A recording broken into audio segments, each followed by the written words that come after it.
Hello दोस्तों, जैसा कि हमने पिछले एपिसोड में देखा था, क्यूई दाओलिन मलबे के ऊपर खड़ा था। उसके दाव वस्त्र हवा में इधर उधर लहरा रहे थे। दैवीय वैभव उमड़ पड़ा, बादलों में उड़ गया, जिससे संपूर्ण सर्वोच्च सत्ता दाओ रीट पवित्र दिखाई देने लगी। अब उजाड़ नहीं रही। छोटी क्यूई, तुम बड़े हो गए हो और स्वतंत्र हो गए हो। ये कहते हुए कि तुम कैसे स्वर्गीय देवताओं को मारने जा रहे हो और कैसे तुम एक सम्राट जाति का सफाया करोगे, दाओ रक्षक ने ठंडे स्वर में कहा। वह दिव्य नहीं था, और वास्तव में वह किस जाति का था, यह अज्ञात था। यह विशेष रूप से उसके काले सींगों की जोड़ी के मामले में था। आप सभी पहले ही मेरे मठ में कत्लेआम कर चुके हैं, फिर भी आप मुझसे उम्मीद करते हैं कि मैं आप सभी के साथ अच्छा व्यवहार करूंगा। मैं स्वर्ग के शहर की यात्रा के लिए भुगतान क्यों नहीं करता और एक बड़ा नरसंहार क्यों नहीं करता? क्यूई दाओलिन ने शांति से कहा। लेकिन किसी ने भी उसकी बातों को मजाक नहीं समझा। इस दाव मास्टर के काम करने के तरीके से वह वास्तव में ये बातें कह सकता था, और उसके पास वास्तव में इसे पूरा करने की शक्ति थी। दाव मास्टर क्यूई, सीमा पार मत करो। हमारे कुल के दाव रक्षक स्वयं आपसे चर्चा करने आए थे। फिर भी आपका इस प्रकार का रवैया है। क्या आप सचमुच सोचते हैं कि मेरा दिव्य कबीला कमजोर है? वह अधेड़ उम्र का स्वर्गीय देवता बोला। वह अत्यंत असाधारण था। उसका शरीर बिजली से ढका हुआ था। अस्थि ग्रंथ कवच के एक सेट में गूंथे हुए थे जो उसके शरीर को ढकते थे, जिससे चौंकाने वाले उतार चढ़ाव जारी होते थे। उसकी आंखों में मानो आग की लपटें दौड़ रही थीं। हालांकि अभी उसकी पहचान सिर्फ एक दाव बच्चे के रूप में थी, जो दाव संरक्षक का समर्थन करने के लिए उसके साथ रहता था। हकीकत में, अतीत में, वह वास्तव में एक बच्चा था जो दाव संरक्षक के पक्ष में रहा। केवल अंतहीन वर्षों के बीतने के बाद, वह पहले से ही बड़ा हो गया, सभी कुलों के प्राणियों को नजरअंदाज करते हुए, एक क्षेत्र को देखने में सक्षम हो गया।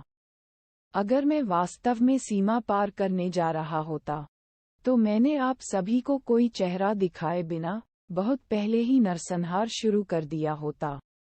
यदि वे सर्वोच्च विशेषज्ञ, सच्चे देवता या स्वर्गीय देवता हैं, तो इसकी परवाह किसे है? मैंने उनकी पहचान की परवाह किए बिना उन सभी को मार डाला होता। क्यूई दाओलिन ने सामान्य तरीके से बात की, लेकिन हर किसी के कानों में ये गड़गड़ाहट की लहरों की तरह लग रहा था, बेहद भयावह। जैसे कि स्वर्ग की लहरें उमड़ रही हों और ऊर्जा को खत्म कर रही हों। छोटी क्यूई, मैं तुमसे केवल एक बात पूछने जा रहा हूँ। क्या आप इस युवक को सौंप सकते हैं? दिव्य कबीले का दाव रक्षक बोला। उसका शरीर एक छड़ी के सहारे था। उसका शरीर झुका हुआ था, लेकिन जब उसकी आंखें खुलती और बंद होती थीं तो एक प्रकार की डरावनी चमक होती थी। जिधर से उसकी नजर गुजरती, शून्य भी जगमगा उठता। यह ऐसा था मानो बिजली चमक रही हो। फिर उसने शी हाओ की ओर भी अपनी नजरें गड़ा दी और उसे लगातार घूरता रहा। शी हाओ अंदर से हिल गया था। आखिरकार यह बुजुर्ग भयानक था। बस उसकी टकटकी अकेले ही स्वर्गीय ब्लेड की तरह महसूस हुई जो काट दी गई थी। इसमें प्रचंड विनाशकारी ऊर्जा थी, जो निश्चित रूप से एक पर्वत शिखर को ढहाने के लिए पर्याप्त थी। सौभाग्य से क्यूई दाओलिन ठीक उसके बगल में खड़ा था। उसने अपने शरीर से पवित्र चमक के तार छोड़े, पूरे मठ को घेर लिया और उस हत्या के इरादे को करीब आने से रोक दिया। मैं नहीं करूंगा, क्यूई दाओलिन ने सीधे तौर पर इनकार कर दिया। वह एक आपदा है जिसे मेरे कबीले को खत्म करने की जरूरत है। दाव मास्टर क्यूई, क्या आप जानबूझकर हमारा विरोध कर रहे हैं? अतीत में आप दोनों के बीच इतना अच्छा संबंध नहीं था। सुदूर पर्वतीय क्षेत्र में स्वर्गीय देवता मो लुओ खड़े थे। उसने अपने मुंह के कोनों से बह रहे खून को पोंछा और अपनी टूटी हुई हड्डियों को फिर से जोड़ दिया। वह उस दिशा से आगे बढ़ा जिससे पर्वत श्रृंखला कांपने लगी। मुझे ये स्पष्ट रूप से कहने दीजिए, हुआंग मेरे सर्वोच्च प्राणी दाओ रीट के एकमात्र उत्तराधिकारी हैं। इन शब्दों को नजरअंदाज नहीं किया जाना चाहिए, बल्कि इसे बाकी दुनिया तक पहुंचाया जाना चाहिए। बेहतर होगा कि आप सब ध्यान से सुनें। क्यूई डाओलिन चिल्लाया। इस समय उनका पूरा शरीर चमक उठा और उनकी आवाज एक महान सुनामी की तरह निकली, जो दुनिया भर में फैल गई और सभी स्थानों में गूंज उठी और इस स्वर्गीय क्षेत्र को हिलाकर रख दिया। क्या वह पूरी दुनिया को सूचित कर रहा था? हर कोई हैरान था। उस पल में अग्नि प्रांत, देवी प्रांत, कुंभ प्रांत और आसपास के क्षेत्रों के प्राणियों को कुछ महसूस हुआ। उन्होंने अपना सिर आसमान की ओर उठाया। ये देखना आसान था कि इस दिन से हुआंग की पहचान पत्थर में स्थापित हो जाएगी।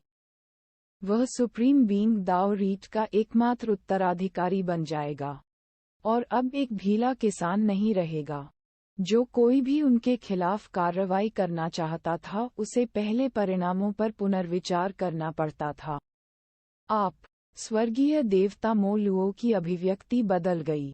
अब जब वे इस स्थिति में पहुंचे तो माहौल थम गया। वे स्पष्ट रूप से क्यूई डाओलिन के निर्णय को नहीं बदल सके। इस पर्वत श्रृंखला में कई लोग सदमे में आ गए। वे चर्चा में शामिल हो गए। यह विशेष रूप से कुछ पुराने लोगों के मामले में था, जो सभी सदमे में दिख रहे थे। वे इस दाव मास्टर के स्वभाव को गहराई से समझते थे। यदि कोई सचमुच उसे चिढ़ा दे, तो स्वर्ग भी पलट जाएगा। जब कोई बूढ़ा हो जाता है, तब भी वह इसे स्वीकार नहीं कर पाता है। लिटिल क्यूई, हम कुछ चक्कर क्यों नहीं लगाते? दाव रक्षक बोला। उसके सिर पर सींग चमक उठे और उसकी आंखें भी दिव्य तेज से चमक उठीं। उसे कार्रवाई करनी पड़ी, क्योंकि उसके पास ज्यादा जीवन नहीं बचा था। इन बाद के वर्षों के दौरान उन्होंने एक भयानक दृश्य देखा था, जिससे यह अनुमान लगाया गया था कि शी हाओ दिव्य कबीले के लिए एक आपदा बन जाएगा। कोई बात नहीं। क्यूई डाओलिन का उत्तर बेहद सीधा था, लेकिन अंत में उसने दाव रक्षक पर नजर डाली और कहा, आपकी रक्त ऊर्जा सूख गई है। क्या तुम लड़ भी सकते हो? ये कोई मसला नहीं है। हाल ही में मैं कभी कभार अमर दिव्य तरल की एक बूंद लेता हूँ, जो मुझे कुछ वर्षों तक अपनी शेष सांसों को रोकने की अनुमति देता है। लड़ाई करना कोई मुद्दा नहीं है, दाव रक्षक ने कहा। वह स्वर्ग में भाग गया और तुरंत ऊपर आकाश में पहुंच गया। हर कोई हैरान हो गया। वह अविश्वसनीय रूप से बूढ़ा लग रहा था, इसलिए उन्होंने कभी यह उम्मीद नहीं की थी कि वह इतना तेज होगा। इतना तेज कि हर किसी की आंखें तुरंत उस पर से अचंभित हो गईं। क्यूई डाओलिन शांत और अविचलित था। श्वा ध्वनि के साथ वह बाहरी अंतरिक्ष की ओर बढ़ते हुए स्वर्ग में भी प्रकट हुआ। इस बीच पर्वतीय क्षेत्र में दिव्य कबीले की सभी आंखों में भयंकर जलन होने लगी। उन्होंने शी हाओ को घूरकर देखा, जिससे हवा में व्याप्त मंशा नष्ट हो गई। कई लोगों पर कार्रवाई होने वाली थी। मो लुओ के लिए भी यह सच था। उसकी आंखें एक भयानक चमक से चमक उठीं। अगर उसने अब बाकी सब चीजों की परवाह किए बिना कार्रवाई की, इस आपदा को पूरी तरह से खत्म कर दिया, तो क्या क्यूई डाओलिन वास्तव में पागल हो जाएगा? उसने दूसरे स्वर्गीय देवता से नजरें मिलाईं। उन्होंने थोड़ी देर बातचीत की। वह पागल है, कुख्यात है, कुछ भी करने को तैयार है। इसके बारे में क्या ख्याल है? आइए पहले स्वर्ग के जनादेश पत्थर को वापस ले लें, मो लुओ ने कहा। अगर कुछ नहीं कर सका तो? मो लुओ ने स्वर्गीय शक्ति को प्रदर्शित करते हुए दूर से शी हाओ को उदासीनता से देखा। भले ही उन्होंने कोई कार्रवाई नहीं की, लेकिन उनकी मौलिक आत्मा तेज ब्लेड की तरह चमक उठी। जिससे प्रकाश की भयानक बारिश हुई। उसे तात्कालिकता की लहर महसूस हुई। भले ही वह शी हाओ को नहीं मार सका, लेकिन वह गुप्त रूप से उसके दिल में एक बीज छोड़ सकता था। एक बार जब ये जड़ पकड़ लेगा, तो यह उसके दाओ हृदय को नष्ट कर देगा, जिससे उसकी महानता में वृद्धि बाधित होगी। यदि वह पर्याप्त सावधान रहता, तो वह इसे क्यूई डाओलिन से छिपाने में सक्षम हो सकता था। यही कारण है कि वह स्वर्ग के जनादेश पत्थर को जब्त करने की जल्दी में नहीं था। इसके बजाय उसने इस क्रूर हमले को अंजाम देने का फैसला किया। फिर उसकी भौहों के बीच की दिव्य चमक कम हो गई, और उसने गुप्त रूप से एक दिव्य इच्छा बीज को गाढ़ा करने के लिए एक विधि का उपयोग किया, और इस प्राचीन विधि को प्रदर्शित करने की तैयारी की। इस विधि को सीड डेविल आर्ट कहा गया। इस प्रकार की विधि सबसे गोपनीय थी और इसका पता लगाना कठिन था। ये कुछ ऐसा था जिस पर वह भी गलती से ठोकर खा गया था। हालांकि जैसे ही शैतान का बीज फूटना शुरू हुआ, उसके करीब आने से पहले ही शी हाओ को कुछ महसूस हुआ। ट्रू प्रिमोडियल रिकॉर्ड के भीतर दर्ज किए गए अस्थि पाठ टिमटिमाते हुए तेजी से सामने आ गए। होंग। इसके अलावा एक विशाल हथेली ऊपर स्वर्ग से उतरी, जिसने सब कुछ ढक दिया। नीचे मोलुओं को कुचलते हुए पूरी पर्वत श्रृंखला को घेर लिया गया था। बचना मुश्किल था। क्या उनके दिमाग के पुर्जे हिल चुके थे? इस प्रकार की गुप्त विधि का भी पता चला। आपको क्या लगता है ये बूढ़ा कौन है? मैंने 100 कुलों से चोरी की है और सीड डेविल कला को भी समझता हूँ। क्या आप एक वास्तविक विशेषज्ञ के सामने अपना कौशल प्रदर्शित करने का साहस करते हैं? क्यूई डाओलिन की आवाज ठंडी थी। वह हथेली अतुलनीय रूप से भयानक अस्थि ग्रंथों से फूट पड़ी। यहाँ तक कि मो लुओ जैसा शक्तिशाली व्यक्ति भी केवल बुरी तरह चिल्ला सकता था। वह इस आघात को सहन नहीं कर सका। उसने जो जादुई कलाकृतियां निकाली वे सभी बिखर गईं। फिर उसका मांस भी इंच दर इंच उखड़ने लगा। रक्त ने आकाश को ढंक दिया। रुकना! दाओ रक्षक चिल्लाया। देदीप्यमान चमक क्यूई डाओलिन को रोकने के लिए उमड़ पड़ी। आप सभी ने मेरे क्षेत्र में ऐसा क्रूर हमला दिखाने का साहस किया है। बस मौत को दावत दे रहे हो। क्यूई डाओलिन स्थिर रहा, फिर भी नीचे की ओर थप्पड़ मार रहा था। मो लुओ का पूरा शरीर खून से लथपथ था और उसका शक्तिशाली मांस फट गया। उसकी हड्डियां टूट गईं। इस विशाल हाथ की शक्ति का विरोध करना उसके लिए बिल्कुल असंभव था। उनके रक्त से पर्वतीय क्षेत्र लाल हो गए। अंत में केवल एक मौलिक आत्मा थी जो गायब नहीं हुई थी। बहुत बढ़िया, मुझे बचा लो! मो लुओ जोर से चिल्लाया। वह अत्यधिक भयभीत हो गया। यह आपका अपना पाप था, क्यूई डाओलिन ने ठंडे स्वर में कहा। हालांकि उन्होंने फिर भी उसे ये कहते हुए छोड़ दिया, मैं तुम्हें तुम्हारी आदिम आत्मा के साथ छोड़ दूंगा, तुम्हें कई दर्जन वर्षों तक खेती करने दूंगा और एक उपयुक्त शरीर ढूंढने दूंगा। समय आने पर आत्मा सुधार के रूप में मैं अपने शिष्य को तुम्हारी हत्या करने दूंगा। प्रत्येक कुल के विशेषज्ञ भय के मारे बड़बड़ा रहे थे। ये बहुत शक्तिशाली था। क्या ये दाओ मास्टर क्यूई था? वह जिसका हर संप्रदाय ने पीछा किया था। अब ऐसा लग रहा था कि वह एक बड़ा तूफान खड़ा करने वाला है। उसे कोई नहीं रोक सका। स्वर्ग में दाओ रक्षक का चेहरा गिर गया। छोटी क्यूई, तुमने हद पार कर दी है। मुझे देखने दो कि पिछले कुछ वर्षों में तुम कितने मजबूत हो गए हो। इस समय उसकी रक्त ऊर्जा 3 प्रांतों को हिलाते हुए स्वर्ग में प्रवाहित हुई।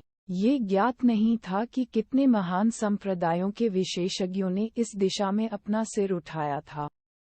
उसके पक्ष में शून्य विभाजित हो गया।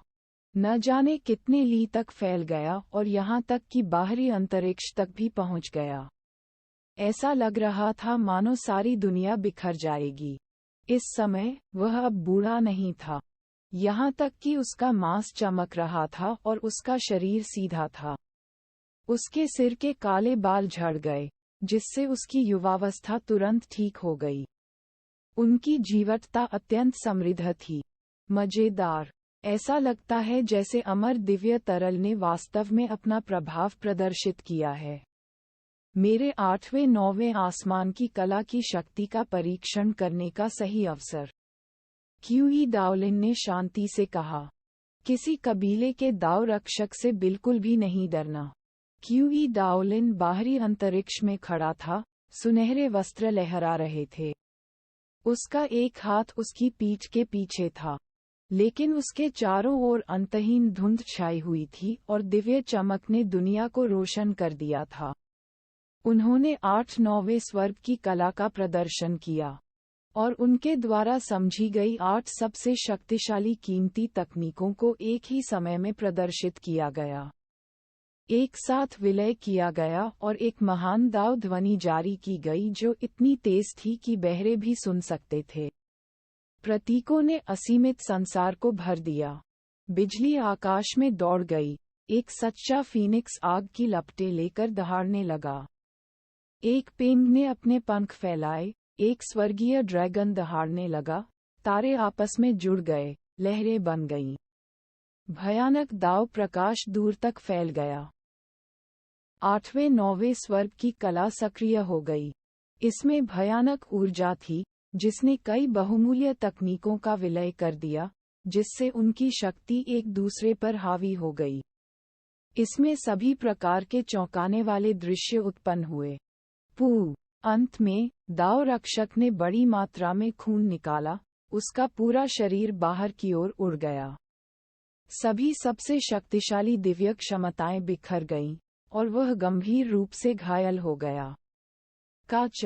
महत्वपूर्ण क्षण में, उन्होंने अपने स्थान पर 2 सींगों का उपयोग करते हुए जीवन प्रतिस्थापन पद्धति का उपयोग किया। अंत में, दोनों सींग टूटकर अलग हो गए और गिरते ही अपने साथ खून भी लाए। दाव रक्षक तेजी से दूर चला गया, दोबारा मुड़े नहीं। ऐसा नहीं था कि दाव रक्षक पर्याप्त मजबूत नहीं था, बल्कि 8-9वें स्वर्ग की कला बहुत शक्तिशाली थी।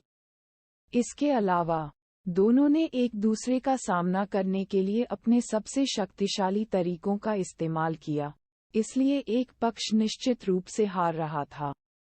इस प्रकार के टकराव में, एक विनिमय 1000 के बराबर होता था। मैं देखना चाहता हूं कि अब भी कौन मुझे छोटी क्यूई कहने की हिम्मत करता है। क्यूई डाओलिन खुद से ये कहते हुए पहाड़ के गेट के सामने उतरे। शी हाओ ने चुपचाप श्राप दिया। ये बूढ़ा सचमुच क्षुद्र था। उन्होंने माना कि इस दाव मास्टर द्वारा अपनी ताकत प्रदर्शित करने का मुख्य कारण ये था कि दिव्य कबीले के दाव रक्षक ने उसे छोटा क्यूई कहा था। यदि उस दाव रक्षक को ये पता होता, तो वह निश्चित रूप से खून की खांसी निकालता। यदि उसे ये पहले से पता होता, तो वह निश्चित रूप से अपने ऊपर इस तरह की आपदा नहीं लाता। ये पर्वतीय क्षेत्र बिल्कुल शांत था। हर कोई एकदम स्तब्ध रह गया। क्यूई डाओलिन ने एक सम्राट कबीले के दाव रक्षक को हराया। यह निश्चित रूप से स्वर्ग को झकझोर देने वाला मामला था। सभी पुराने लोगों को एहसास हुआ कि एक बड़ा बदलाव हो रहा है। कुख्यात स्वर्गीय देवता क्यूई डाओलिन आज सबसे शक्तिशाली संप्रदाय के गुरुओं में से एक था, जो एक विशालकाय बन गया था। इस बीच उनकी उम्र बाकी लोगों से काफी कम थी। ये बहुत बड़ा लाभ था। होंग, ये स्थान शोर से गूंज उठा। दिव्य कबीला चिंतित हो गया। उस स्वर्गीय देवता और अन्य शिष्यों के चेहरे सफेद हो गए। इसका मतलब ये था कि केवल ओल्ड सेलेस्टियल ही क्यूई डाओलिन को दबा सकता था, अन्यथा कोई उम्मीद नहीं होती। हालांकि, पुराना दिव्य कब तक जीवित रहेगा? क्यूई डाओलिन के बाल और दाढ़ी सफेद थी, लेकिन उसकी रक्त ऊर्जा वास्तव में अपने चरम पर थी। तुलनात्मक रूप से कहें तो, वह अभी अभी ऊपर उठा है। उसके पास पर्याप्त से अधिक समय है। वह अभी भी अनंत वर्षों तक जीवित रह सकता है। यदि वह युवा बनना चाहता था, तो वह एक पल में पूरा हो सकता था। एक मजबूत युवा बन सकता था। 8वें-9वें स्वर्ग की कला में अभी भी काफी कमी है। इसकी तुलना 6 दाव पुनर्जन्मों से नहीं की जा सकती। मुझे इसमें सुधार करने की जरूरत है, उसने झुंझलाकर अपने आप से कहा। फिर क्यूई डाओलिन ने अचानक अपना सिर उठाया।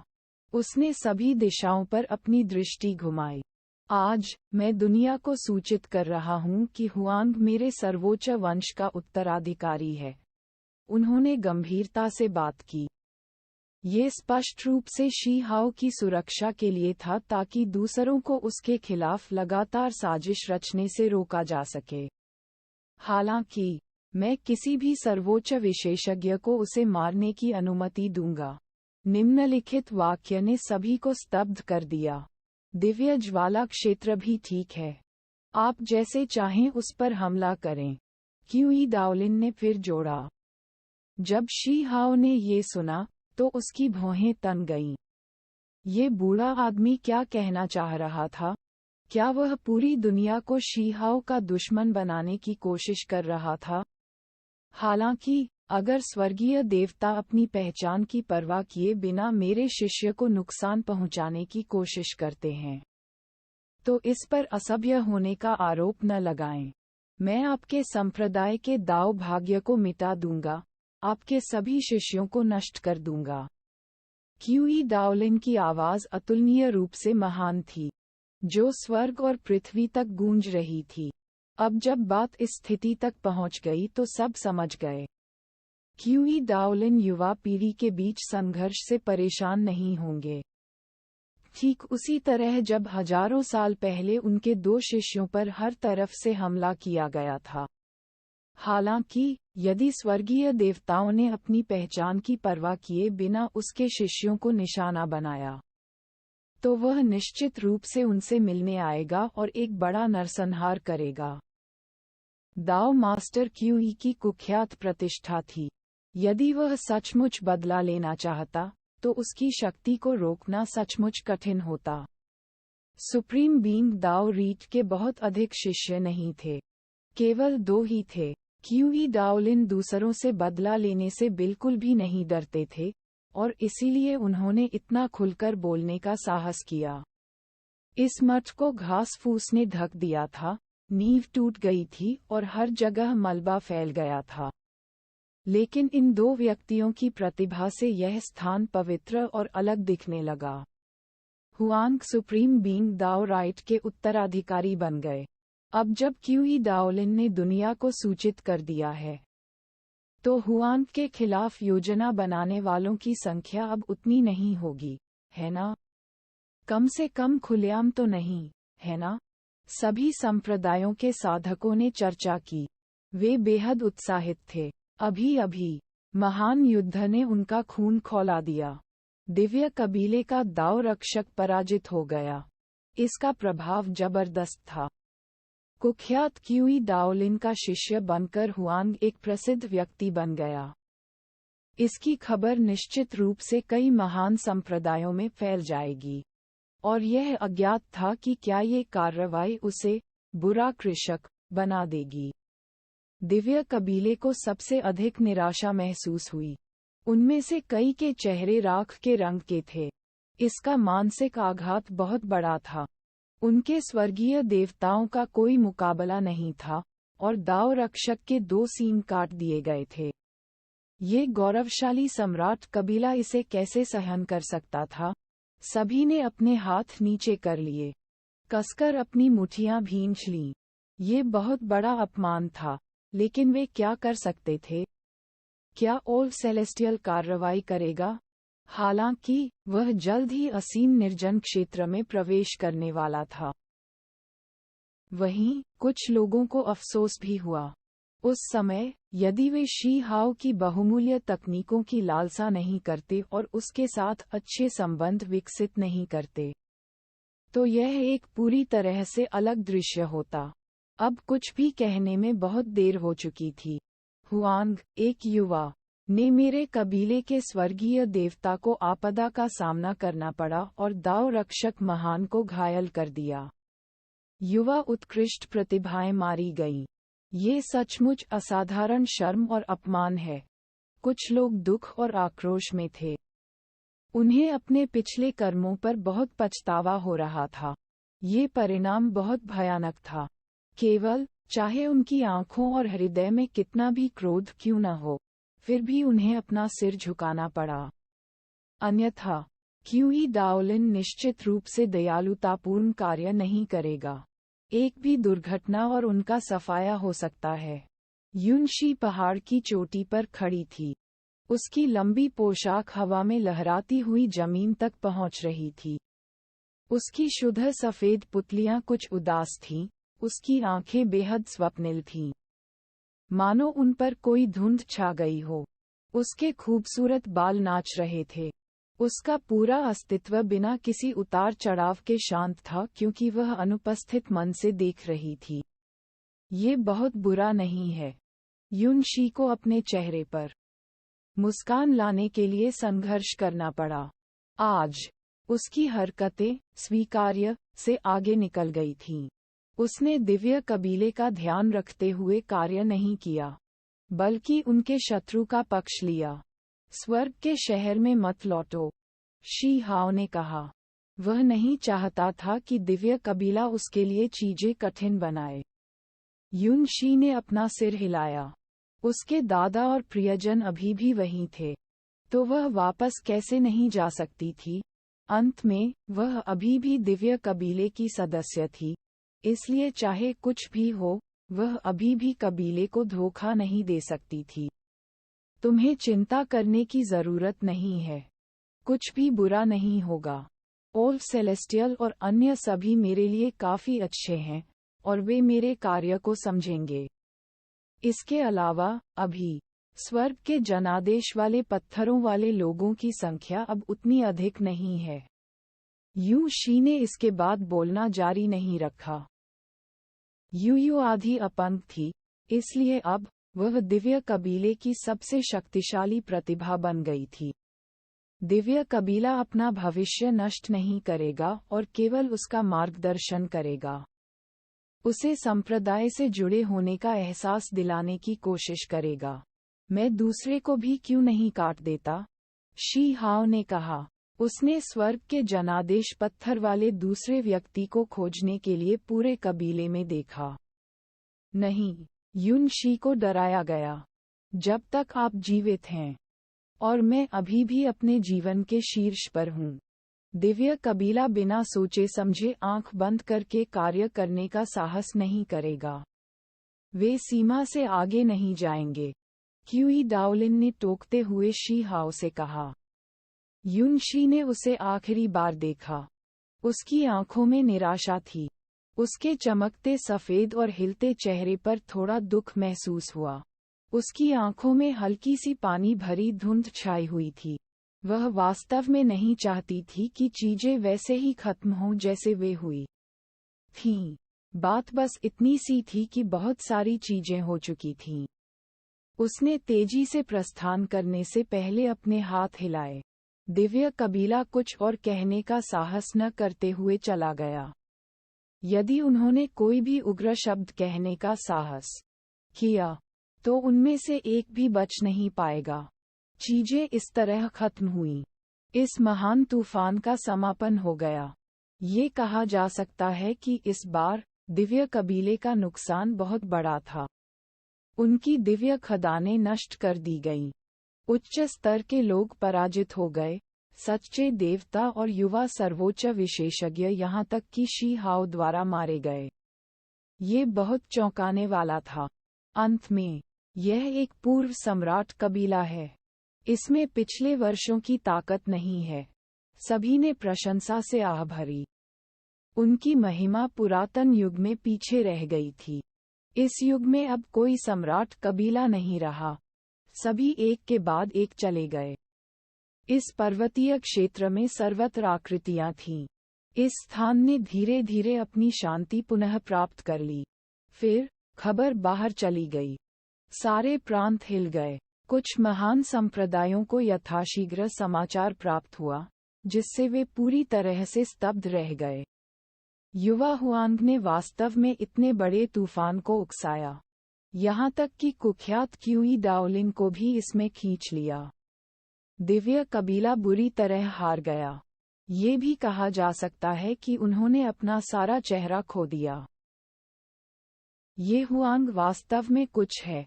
उसने अंडरवर्ल्ड के बच्चे को मार डाला, फिर सन गॉड वाइन को मार डाला, और यहाँ तक कि फेदर रेस की असाधारण प्रतिभा को भी हरा दिया। उसने बिजली के बच्चे को भी मार डाला था। आज उसने स्वर्ग के आदेश की किंवदंती को भी हरा दिया। ये युद्ध की कितनी गौरवशाली उपलब्धियां हैं। सभी पक्ष हिल गए। सभी महान संप्रदायों के साधक चर्चा कर रहे थे। हुआंग का नाम तुरंत दसियों से सैकड़ों प्रांतों में गूंज उठा, जिसने सभी क्षेत्रों का ध्यान आकर्षित किया। उसी ने यह अशांति पैदा की थी, एक अतुलनीय विशाल प्राचीन तांबे के महल के भीतर, जो एक विशाल पर्वत जैसा दिखता था। एक युवक वहां बैठा था। जब उसकी आंखें खुली और बंद हुईं, तो उन्होंने ठंडी बिजली की 2 धारियां छोड़ीं। यह अमर महल था, उच्च लोकों की सबसे प्राचीन और रहस्यमय विरासतों में से एक। जब अमर महल के उत्तराधिकारी को रिपोर्ट मिली, तो उसकी आंखें गहरी थीं और उसकी आभा भयानक थी।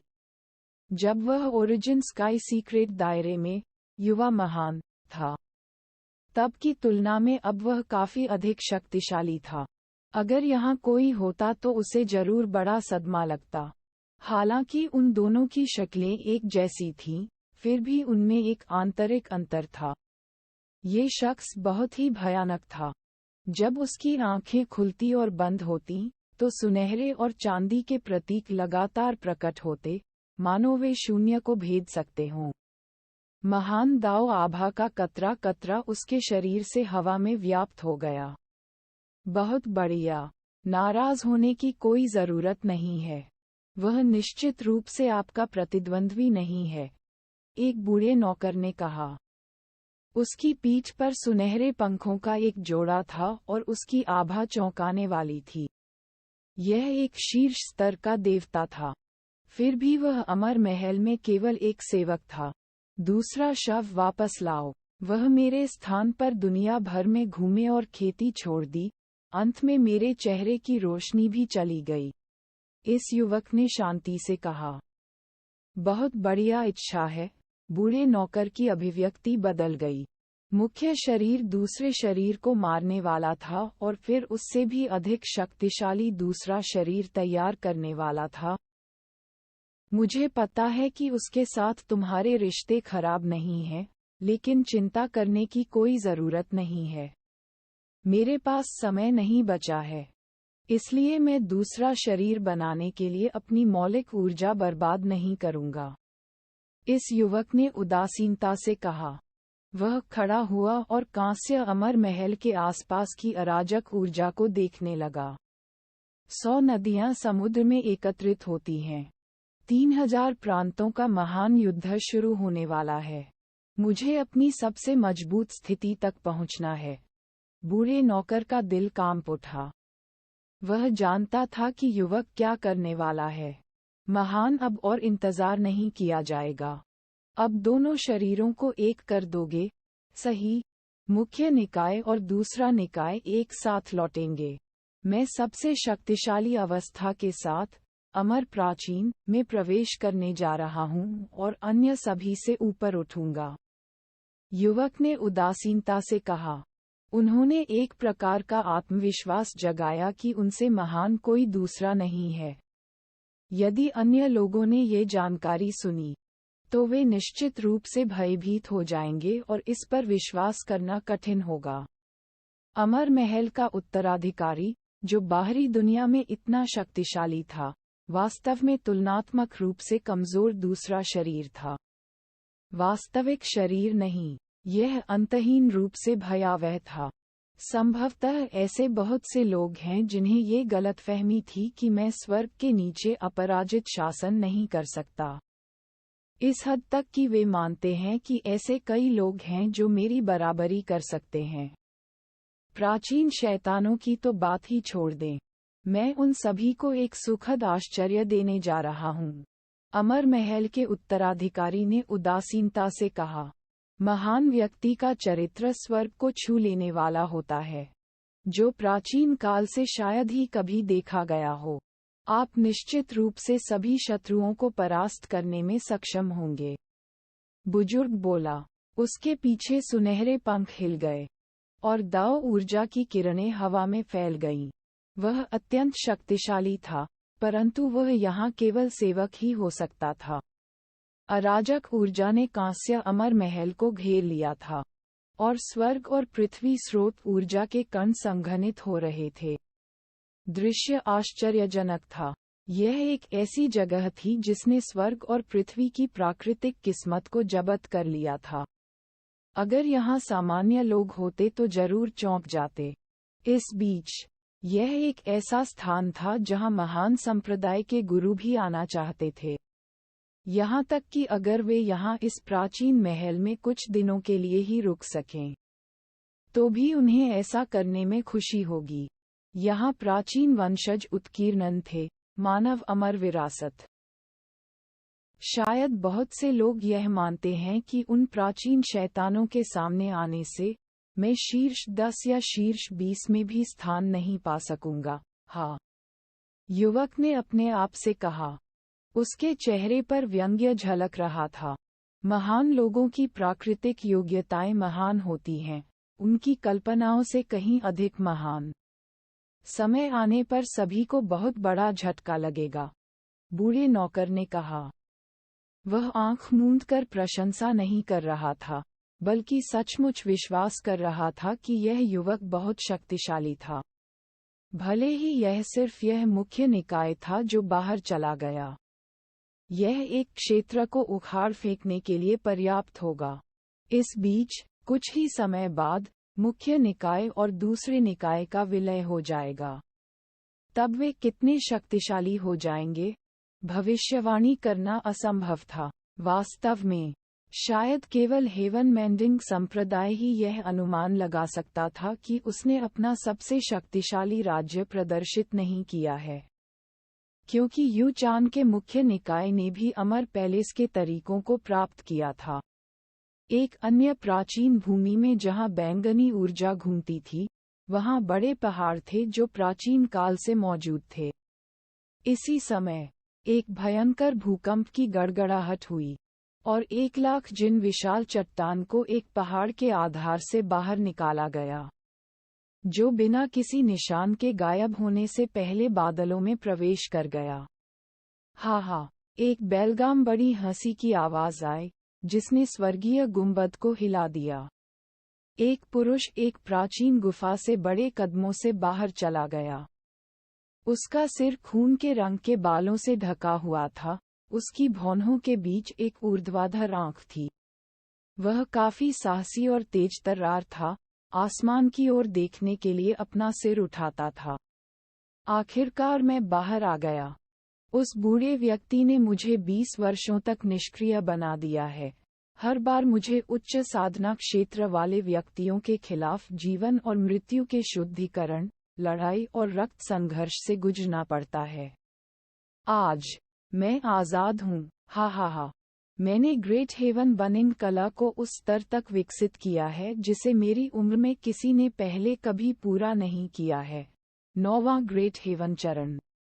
मैं अब मारने के लिए बाहर जा सकता हूँ। मुझे सोचने दो, मुझे किसका वध करना चाहिए? इस लाल रंग के बालों वाले पुरुष ने खुद से कहा, उसकी आंखें डरावनी थीं। उसके शरीर के चारों ओर एक प्रकार की भयावह आभा थी। मुझे उस अमर महल के उत्तराधिकारी का सिर हटा देना चाहिए, क्योंकि अन्य बहुत कमजोर हैं। या शायद मुझे उन छिपी हुई विरासतों में कुछ अन्य शीतनिद्रा में पड़े व्यक्तियों को ढूंढना चाहिए। इसी समय एक बूढ़ा व्यक्ति नीचे उतरा। दिव्य वैभव ने आकाश को प्रकाशित कर दिया। हालांकि वह इस युवक के प्रति काफी विनम्र थे। ये स्पष्ट रूप से एक नौकर था।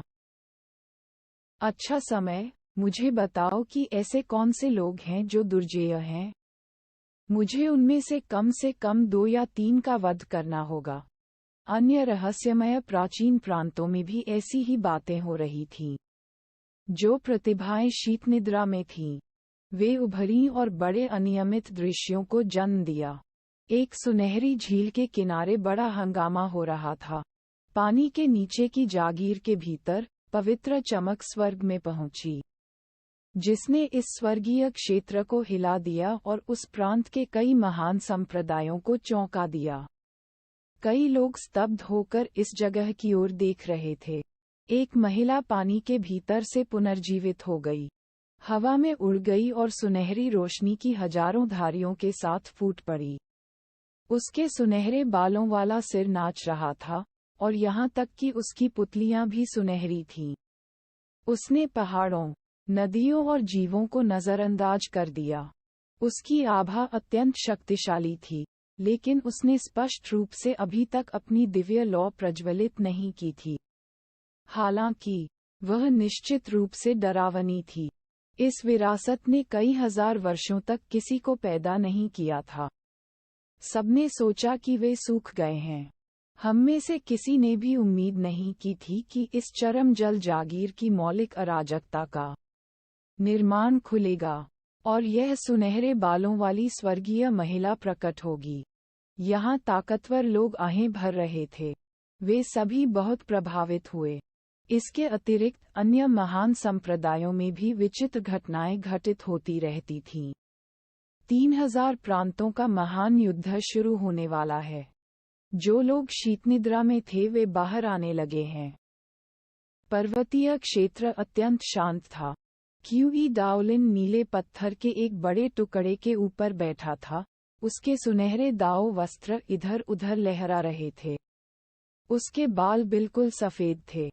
उनके स्वरूप में एक अमर एवं महान आभा थी। हालांकि शी हाओ जानता था कि यह बूढ़ा व्यक्ति कभी कभी काफी घृणित था, और यहाँ तक कि वह स्वयं एक चोरी शिष्य था। वह जब भी इस बारे में सोचता तो उसे हमेशा ऐसा महसूस होता कि उसके साथ धोखा हुआ है। दाओ मास्टर, आप बहुत शक्तिशाली हैं। आपको एक क्षेत्र का स्वामी माना जाना चाहिए ना? कैसा रहेगा यदि आप मुझे यूं ही कुछ जादुई कलाकृतियां दे दें? मेरी आवश्यकताएं अधिक नहीं हैं। जो कुछ भी आपने पहले इस्तेमाल किया था, वह सब कुछ जो बहुत अच्छा नहीं है। बुरी बात यह है कि अगर आपने दान कर दिया तो इससे आपके लिए कोई खास फर्क नहीं पड़ेगा। आप उनमें से कुछ मुझे क्यों नहीं दे देते? शी हाओ ने कहा। क्यूई डाओलिन ने एक दयालु मुस्कान प्रकट की। ये बिल्कुल भी बड़ी बात नहीं है। जब शी हाओ ने ये सुना तो उसने जल्दी से कहा, दाओ मास्टर, कृपया मुझे कोई स्वर्गीय देवता की जादुई कलाकृतियां न दें। आप पहले से ही एक संप्रदाय के मास्टर स्तर के व्यक्ति हैं, इसलिए इसकी परवाह किए बिना आपको मुझे खजाने की रक्षा करने वाला एक संप्रदाय देना होगा, है ना? क्यूई डाओलिन की मुस्कान और भी मित्रतापूर्ण हो गई जब उन्होंने कहा, वे जादुई कलाकृतियां गरीबी से पीड़ित लोगों के लिए हैं। शी हाओ हैरान था, लेकिन उसे लगा कि कुछ ठीक नहीं है। क्या बूढ़ा इतना उदार होगा? यह आपको कैसा दिखता है? क्यूई डाओलिन ने अपनी हथेली खोली। उसकी मुस्कान शानदार थी। सुनहरे दाव वस्त्र चमक उठे। वह हाथ शून्य में चला गया, जिससे दुनिया में वेन वेन की आवाजें निकलने लगीं। एक छुपाने वाली जादुई कलाकृति। शी हाओ को संदेह हुआ जब उसने उस हथेली को देखा। ऐसा इसलिए था क्योंकि उसने कुछ भी नहीं देखा था। जादुई कलाकृतियां बहुत महत्वहीन हैं। मैं तुम्हें जो उपहार देता हूँ वह कहीं अधिक अमूल्य और महान है, क्यूई डाओलिन ने शांति से कहा। यह क्या है? शी हाओ ने पूछा। पूरी दुनिया, क्यूई डाओलिन ने गर्व से कहा। एक हाथ आकाश की ओर, एक पृथ्वी की ओर, ये सब आपके हैं। शी हाओ पूरी तरह से अवाक था। वह बस इतना जानता था कि इस बुजुर्ग की प्रतिष्ठा खराब है, या शायद ये कहना चाहिए कि बहुत खराब प्रतिष्ठा है। उसका आचरण कैसा था? इसकी बहुत अधिक संभावना नहीं थी कि वह शी हाओ को कोई बड़ा खजाना देगा। निश्चित रूप से, इससे वास्तव में दूसरों को ठगा हुआ महसूस हुआ। क्यूई डाओलिन की छवि प्रभावशाली थी क्योंकि उन्होंने कहा था, इतनी बड़ी दुनिया, इतनी असीमित। आप 9 स्वर्गों और 10वीं पृथ्वी के माध्यम से बिना किसी बाधा के यात्रा कर सकते हैं। इससे कोई फर्क नहीं पड़ता कि तुम क्या चाहते हो, जाकर स्वयं ही ढूंढो। बूढ़े आदमी, क्या तुम इतने गंभीर नहीं हो सकते? मेरे पूरे शरीर में रोंगटे खड़े हो रहे हैं, शी हाओ ने धीमी आवाज में कहा। क्यूई डाओलिन तुरंत चिल्लाया, बेवकूफ शिष्य, ये किस तरह का रवैया है? क्या तुमने नहीं देखा कि इस गुरु ने इस पर कितना विचार किया है? अन्य लोग दुर्लभ वस्तुएं, गुप्त खजाने, हड्डी की किताबें देते हैं, फिर भी यह गुरु आपको पूरी दुनिया देता है, जिससे आप 9 स्वर्गों में प्रवेश कर सकते हैं और 9 पातालों का पता लगा सकते हैं। दुनिया चाहे कितनी भी बड़ी हो, आपका दिल उतना ही विशाल होना चाहिए, और आपकी भविष्य की उपलब्धियां भी उतनी ही महान होंगी। शी हाओ चुप था। ये बूढ़ा सचमुच बात करना जानता था। इसके अलावा, उनकी गुप्त विधि से उनके शरीर से दिव्य चमक निकल रही थी। ये वास्तव में भ्रामक थी, जिससे उन्हें एक गरिमापूर्ण रूप मिलता था। हालांकि, वह कभी भी गुमराह होने वाला व्यक्ति नहीं था। उसके शरीर के भीतर सच्चा आदिम रिकॉर्ड घूम गया, और वह तुरंत स्पष्ट चित हो गया। बिल्कुल भी प्रभावित नहीं हुआ। वह बुदबुदाया, वास्तव में, मुझे केवल एक ही गुप्त खजाना चाहिए। मैं इस दुनिया का उपयोग आपके साथ आदान प्रदान करने के लिए कर सकता हूँ। बेवकूफ शिष्य, तुम मुझे इतना क्रोधित कर रहे हो कि मेरी मृत्यु हो गई।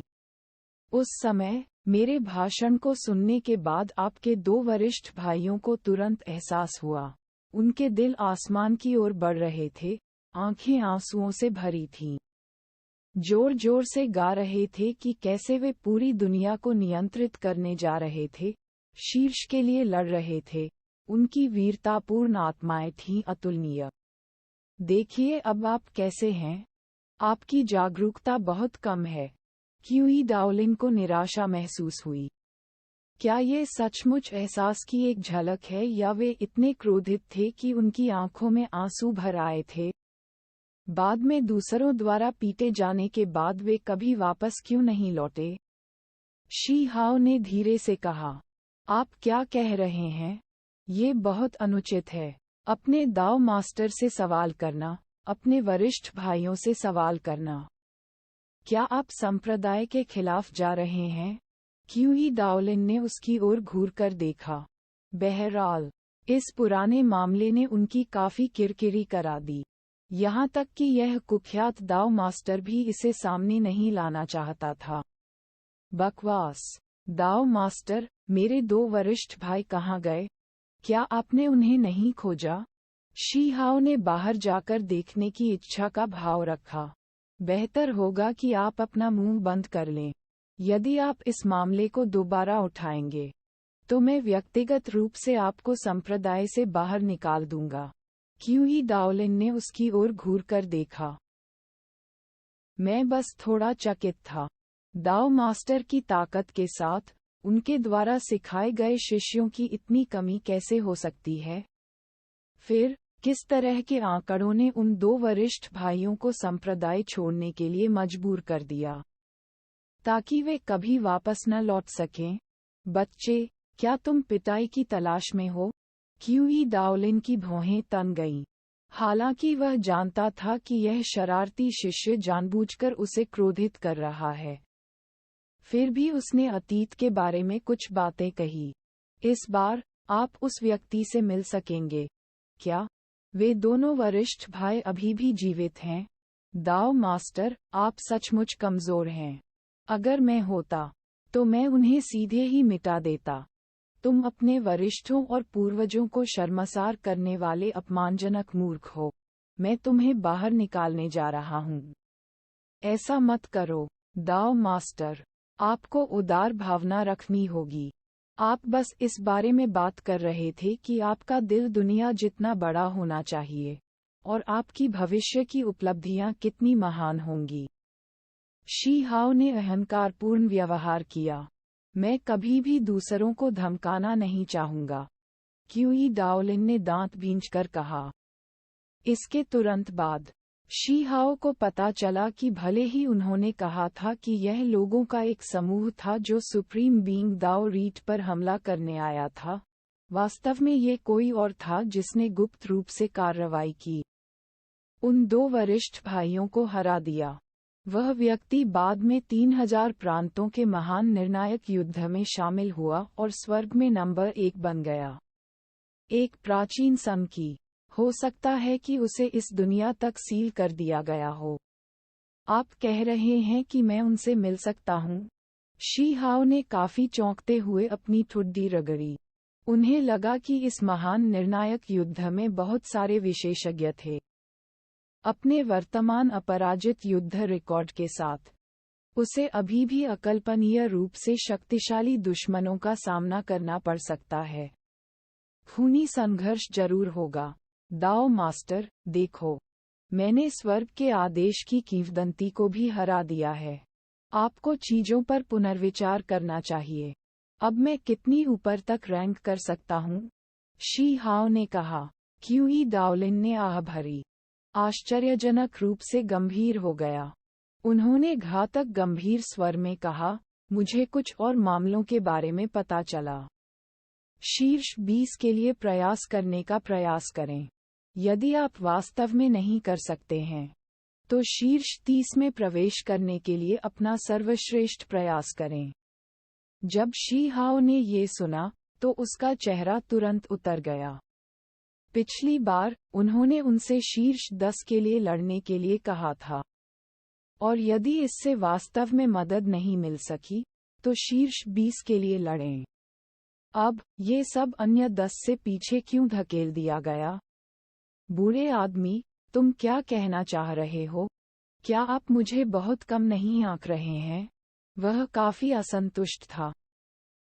क्यूई डाओलिन ने धीरे से आह भरी, उसकी अभिव्यक्ति गंभीर थी और उसने कहा, ऐसा इसलिए है क्योंकि मुझे कुछ गुप्त अफवाहें मिली हैं। वे व्यक्ति वास्तव में दुर्जेय हैं। कैसी अफवाहें? शी हाओ ने पूछा। मैंने तुम्हें हड्डी की किताबों का जो ढेर दिया था, सबसे आश्चर्यजनक प्रतिभाएं जो दर्ज की गई थीं, कुछ जिन्होंने अलग अलग रास्तों से दिव्य ज्वाला क्षेत्र में प्रवेश करने की कोशिश की थी। क्या तुमने उन सभी को पढ़ा? हाँ, शी हाओ ने सिर हिलाया। वे सभी लोग हार गए, और परिणाम काफी दयनीय, मृत या अपंग हो गए। वे प्राचीनतम, सबसे आश्चर्यजनक बेजोड़ स्वर्गीय प्रतिभाएं सचमुच दयनीय थीं। हाल ही में, मुझे पता चला कि कुछ ऐसे लोग हैं जो नहीं मरे। कुछ निषिद्ध बर्फ की गुफाओं के भीतर रह रहे हैं। क्यूई डाओलिन ने गंभीर और गंभीर स्वर में कहा।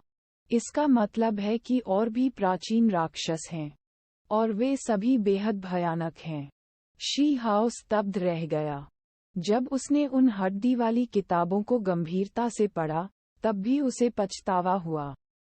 ये स्वर्गीय प्रतिभाएं, जिन्होंने इतिहास में एक चमकदार छाप छोड़ी थी, बहुत पहले ही नष्ट हो गई थीं, इस दुनिया में फिर से प्रतिस्पर्धा करने में असमर्थ हो गईं। ये बहुत अफसोस की बात थी। हालांकि, अब, कुछ ऐसे थे जो अभी भी जीवित हो सकते हैं। मुझे ऐसा क्यों लगता है कि दबाव कई गुना बढ़ गया है? दाओ मास्टर, आप जानबूझकर चीजों को बढ़ा चढ़ाकर नहीं बता रहे हैं, है ना? शी हाओ को वास्तव में लगा कि यह लड़ाई और अधिक कठिन होती जा रही थी, जिससे वह काफी असहज महसूस कर रहे थे। जब से वह इस दुनिया में उभरा है, उसे अभी तक हार नहीं मिली है।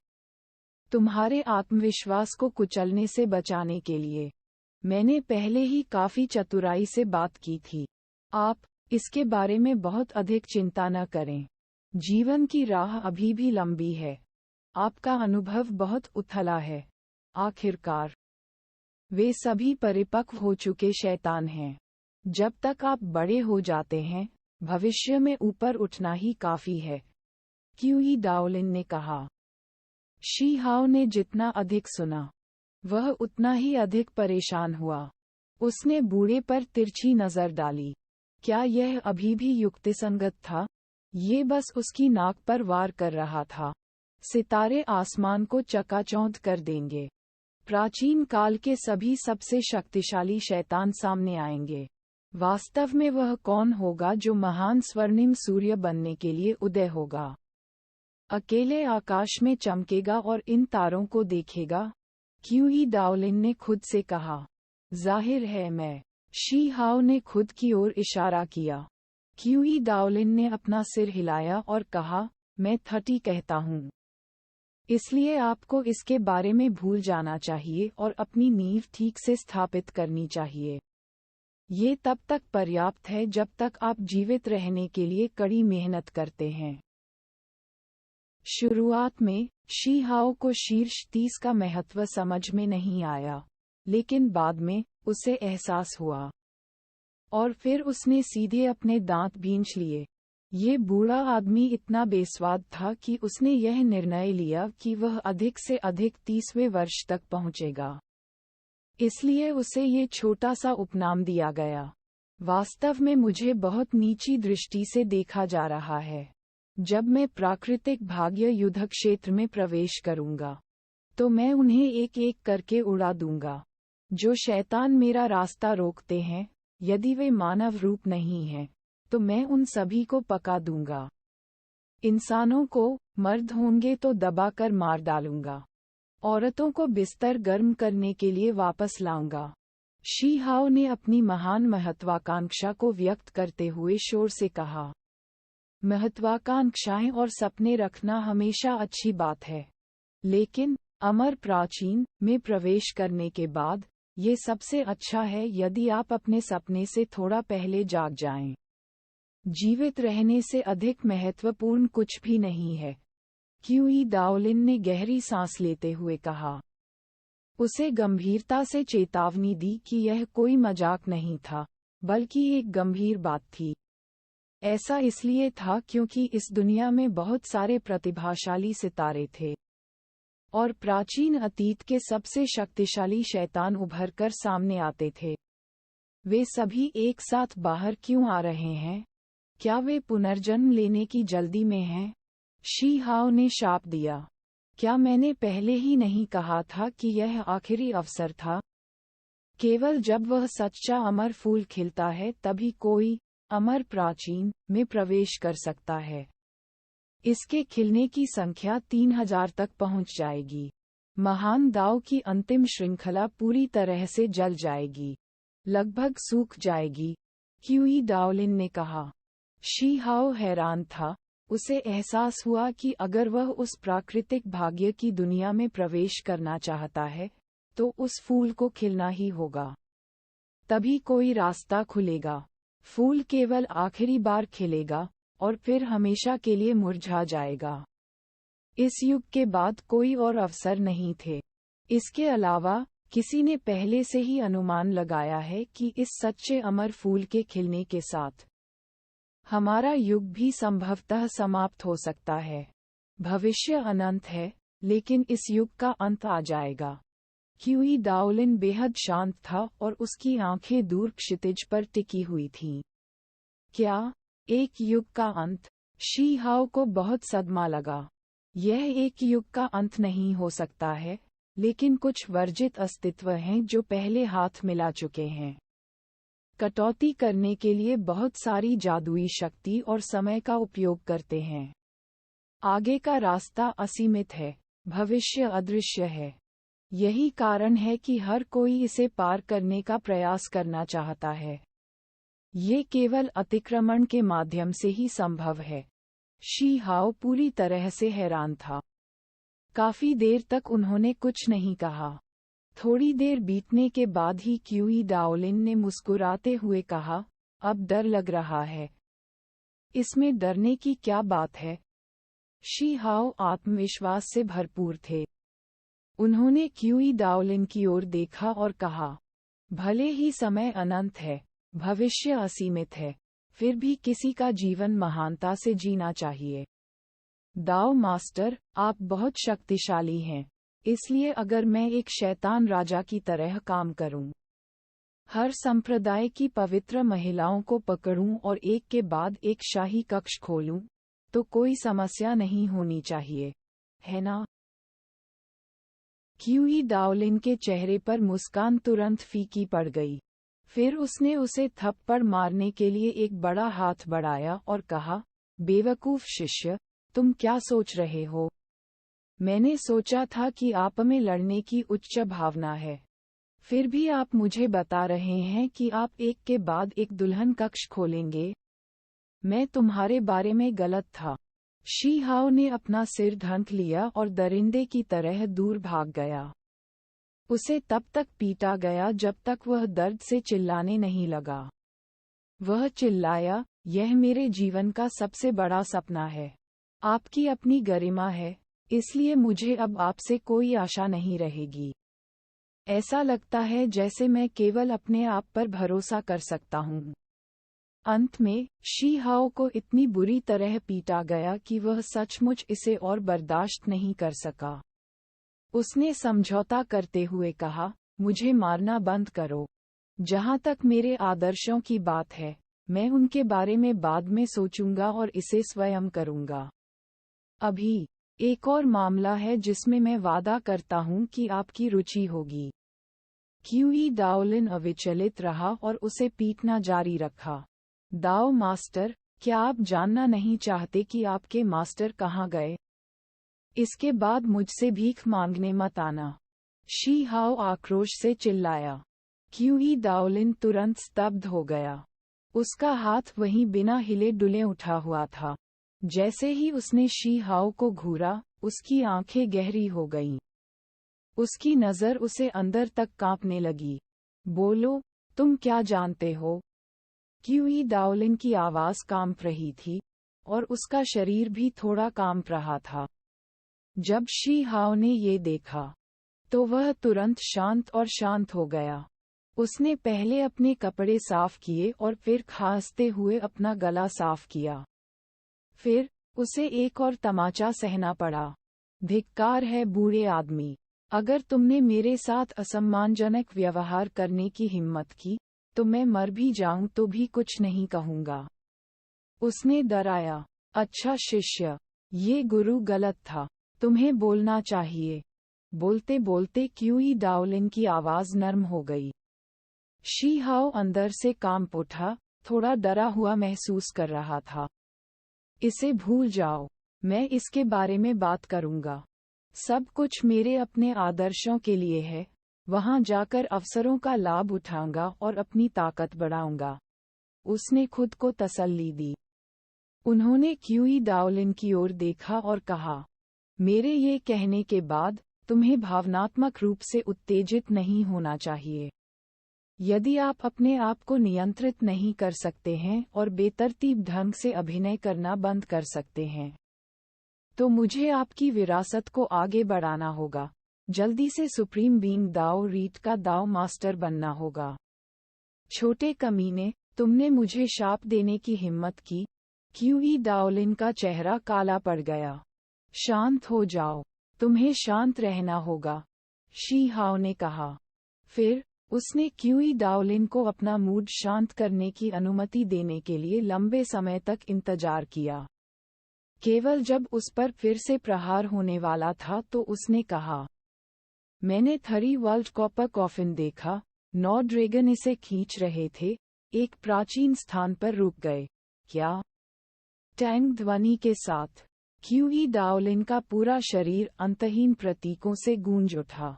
भयानक आभा की एक लहर स्वर्ग के गुंबद से होकर गुजरी, आसमान को चीरते हुए और पर्वतीय क्षेत्र को हिलाते हुए।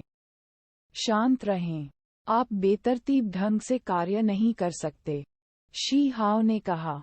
उसे वास्तव में डर था कि इस बूढ़े व्यक्ति के उत्तेजित होने के बाद, वह सीधे कड़ाई खोलने के लिए दौड़ेगा। जल्दी करो और बात करो। असल में क्या हुआ था? क्यूई डाओलिन को तात्कालिकता का एहसास हुआ। शी हाओ ने कुछ भी नहीं छिपाया। एक के बाद एक सब कुछ कहा। जब उन्होंने बताया कि कैसे वह ड्रैगन मैरो सूप के एक बर्तन को पकाने के लिए 9 ड्रैगन की हड्डियों को धीमी गति से पकाना चाहते थे, लेकिन असफल रहे, तो वह शाप देना और पश्चाताप व्यक्त करना नहीं भूले। एयो, मैं दर्द से मर रहा हूँ। शी हाओ पीड़ा से चिल्लाया। अरे हरामी, तुम पिटाई से नहीं मरोगे। कुछ भी खाने की हिम्मत, यहाँ तक कि उन्हें पकाने की हिम्मत भी। दयनीय शी हाओ को एक और पिटाई का सामना करना पड़ा, जिससे वह पूरी तरह से क्रोधित हो गया। उसने बूढ़े आदमी से शिकायत की और कहा कि वह उसे वहां नहीं लाएगा। अंत में, गुरु और शिष्य की इस अनोखी जोड़ी के शोर शराबे के बीच झगड़ने के बाद, वे थरी वाल्ट कॉफिन को खोलने के लिए फायर प्रांत की घास के मैदान की ओर चले गए। अग्नि प्रांत, एक विशाल और असीम स्थान। चरागाह की गहराइयां। आसमान से उतरे गुरु और शिष्य। आपको शांत रहना होगा। आप निश्चित रूप से नियंत्रण नहीं खो सकते। शी हाओ को अभी भी डर था कि वह बहुत उत्तेजित हो जाएगा और सीधे कांस्य ताबूत खोल देगा। ऐसा करने से बड़े खतरे हो सकते हैं। जिस तरह से आगे क्यूई डाओलिन के शब्द संक्षिप्त थे, उनकी अभिव्यक्ति गंभीर थी। उनके सुनहरे दाव वस्त्र लहरा रहे थे। 8वीं-9वीं स्वर्ग कला स्वचालित रूप से काम कर रही थी। वे दोनों धनुष की प्रत्यंचा से छूटे हुए तीरों की तरह थे, जो धरती की गहराइयों में प्रवेश कर रहे थे और पलक झपकते ही असीम अंधकार में गायब हो गए। उन्होंने धरती में धंसते हुए धरती की गति की तकनीकों का प्रदर्शन किया। यह अत्यंत शांत, भूमिगत और अतुलनीय विशाल था। यह वह विशाल गुफा थी जिसमें शी हाओ ने थरी वाल्ट कॉफिन को ले जाया था, और यह अज्ञात था कि यह कितने ली गहराई में था। यह इतना अंधेरा था कि कोई अपनी उंगलियां भी नहीं देख सकता था अगर वे उन्हें अपने चेहरे के सामने रखते। जैसे ही वे पास आए, क्यूई डाओलिन जैसे शक्तिशाली व्यक्ति के अच्छे बाल भी खड़े हो गए। उसके बाल और दाढ़ी सभी हिल गए। उसके दाव वस्त्र इधर उधर लहराने लगे और वह देदीप्यमान दिव्य चमक से भर उठा। आसपास एक निराकार क्षेत्र उत्पन्न हो गया था, जो शी हाओ और खुद को अंदर से सुरक्षित कर रहा था। उसने आगे की ओर देखा। भूमिगत संसार जगमगा उठा। पृथ्वी पर 9 चमचमाते कंकाल अस्त व्यस्त पड़े हुए थे। वहां एक विशाल तांबे का ताबूत था जो हरे जंग से ढका हुआ था। ये शांत और शांत था। ये वास्तव में है 3 विश्व ताबूत। क्यूई डाओलिन ने कांपते हुए हाथ को बढ़ाया, उसे छूने के लिए कदम दर कदम आगे बढ़ते हुए। उसका चेहरा उत्साह से भरा हुआ था।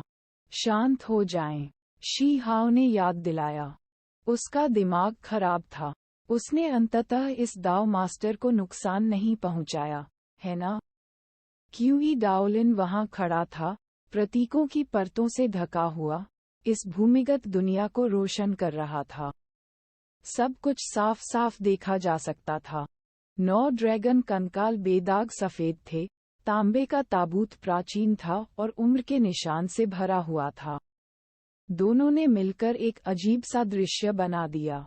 एक प्राचीन बलि की आवाज अस्पष्ट रूप से सुनी जा सकती थी, लेकिन वहां वध की अंतहीन चीखें भी लग रही थीं जो समुद्र की लहरों की तरह ऊपर उठ रही थीं। शी हाओ हैरान था। पहले जब वह आए थे तो ऐसे नहीं थे। कांसे के ताबूत के संपर्क में आने से पहले ही इस प्रकार की अनियमित प्रतिक्रिया क्यों हुई? अलग अलग लोग अलग अलग दृश्य बनाते हैं, क्यूई डाओलिन बोला। भले ही उसकी भावनाएं ऊपर नीचे हो रही थीं, लेकिन उत्तेजना के कारण उसने अपना तर्क नहीं खोया। इतनी गहन साधना वाला कोई व्यक्ति ऐसी प्रारंभिक गलतियां नहीं करेगा। वह रहस्यमयी ज्वाला कहाँ थी? शी हाओ ने चारों ओर देखा, लेकिन उसे ये दिखाई नहीं दिया। मास्टर, फिर थरी वाल्ट कॉफिन का पीछा करने के लिए आपने अपना जीवन भी बर्बाद कर दिया। जिससे सुप्रीम हॉल गिर गया। आज मैंने भी इसे देखा है, क्यूई डाओलिन बोला। ये पहली बार था जब उन्होंने स्वयं ये शब्द बोले, इस बारे में बात करते हुए कि वास्तव में क्या हुआ था। शी हाओ हैरान नहीं थे।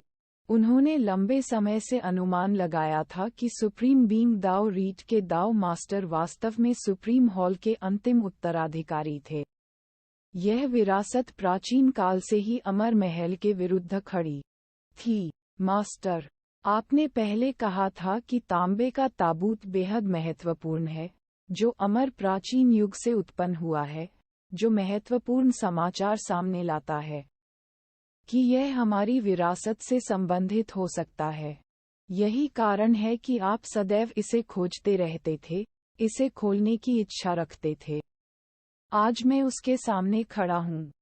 फिर भी मुझे नहीं पता कि मैं आपका सपना कैसे पूरा करूं, क्यूई डाओलिन ने कहा। शी हाओ को लगा कि उसका खून ठंडा हो गया है। उसने झट से कहा, दाओ मास्टर, जल्दबाजी मत करो। ये देखकर तुम्हें अपने मालिक की याद आ रही है। आप मृतक को श्रद्धांजलि दे सकते हैं और देख सकते हैं कि ताबूत पर वास्तव में पुराने दाओ मास्टर के निशान हैं। लेकिन खुद को खतरे में नहीं डालना चाहिए। अतीत में सुप्रीम बीइंग दाओ रीट का स्वामी कितना शक्तिशाली था, फिर भी इस ताबूत को खोलने के कारण वह बहुत घायल हो गया, और यही कारण है कि बाद में इम्मोर्टल पैलेस के प्राचीन अस्तित्व और कुछ अन्य लोगों द्वारा हमला किए जाने के बाद उसकी मौत हो गई। मैं स्वाभाविक रूप से समझता हूँ, क्यूई डाओलिन ने सिर हिलाया। वह आंख मूंद कर उतावलेपन से काम नहीं लेने वाला था। जैसे ही क्यूई डाओलिन करीब आया, कांस्य ताबूत चमकने लगा, ज़ैड की तरह पारभासी हो गया। ये पहले से भिन्न था, अत्यंत रहस्यमय प्रतीत हो रहा था, एक अमर और शक्तिशाली आभा उत्पन्न कर रहा था। जो जितना अधिक शक्तिशाली होगा, उसे उतना ही अधिक प्रतिशोध का सामना करना पड़ेगा। शी हाओ ने आश्चर्य प्रकट किया। शायद केवल एक महत्वपूर्ण बिंदु को पार करने से ही कोई व्यक्ति प्रतिभा की इस लहर से नहीं डरेगा। क्यूई डाओलिन बहुत हिल गया था, यहाँ तक कि उनके जैसा कोई व्यक्ति भी तांबे के ताबूत के पास पहुँचते ही कांपने लगा। उसे ऐसा महसूस हुआ जैसे उसकी आदिम आत्मा एक स्वर्गीय ब्लेड के पास आ रही थी। वास्तव में उसे काटे जाने के खतरे का सामना करना पड़ रहा था। कितना दुर्जेय, थरी वर्ल्ड कॉफिन होने के योग्य, उन पवित्र वस्तुओं में से एक जो अमर प्राचीन युग से चली आ रही थी, क्यूई डाओलिन ने कहा। वेंग, क्यूई डाओलिन के पूरे शरीर में अस्थि ग्रंथ आपस में गूंथे हुए थे। उन्होंने 8वीं 9वीं स्वर्ग कला का प्रदर्शन किया, जिसमें बहुमूल्य तकनीकों को शामिल किया गया और उनका विलय किया गया। उनकी आभा तुरंत ही अतुलनीय रूप से महान हो गई। उसके सिर के ऊपर बड़े सितारे एक के बाद एक टिमटिमाते हुए एक विस्तार में जुड़ते गए। तारकीय नदियां बाहर की ओर लहरा रही थीं, मानो कोई दुनिया खुल रही हो। उसके परिवेश में स्वर्गीय ड्रैगन आकाश की ओर बढ़ रहे थे। उनके शरीर स्वर्ग के गुंबद के पार फैले हुए थे। वहां फीनिक्स की चीखें थीं, जो लाल रंग का विस्तार बना रही थीं। पेंग अपने पंख फैला रहे थे, हजारों धारियों में सुनहरी रोशनी। शी हाओ हिल गया। इस प्रकार की शक्ति सचमुच भयावह थी। इन तकनीकों को इस तरह प्रदर्शित करना निश्चित रूप से केवल तकनीकों को एक साथ जोड़ने से कहीं अधिक बड़ा था। हालांकि कांस्य ताबूत भी असाधारण था। सारी जंग गायब हो गई और पूरी चीज एक रत्न की तरह बन गई, चमकदार और पारदर्शी, जिससे कभी न मिटने वाली चमक निकली, जिसने क्यूई डाओलिन को हिलाकर रख दिया। क्या मुझे कोई विपत्ति झेलनी पड़ेगी? मैं सदमे की तरंगों से टुकड़े टुकड़े हो जाऊंगा, शी हाओ ने खुद से कहा। उसे लगा जैसे बूढ़े आदमी को यहाँ मार्गदर्शन देना एक गलती थी। ये बहुत ज्यादा अराजक था। चिंता मत करो, मुझे पता है कि क्या करना है और मैं अपने विनाश के रास्ते पर नहीं चलूंगा। क्यूई डाओलिन ने मानसिक रूप से ध्वनि प्रसारित की।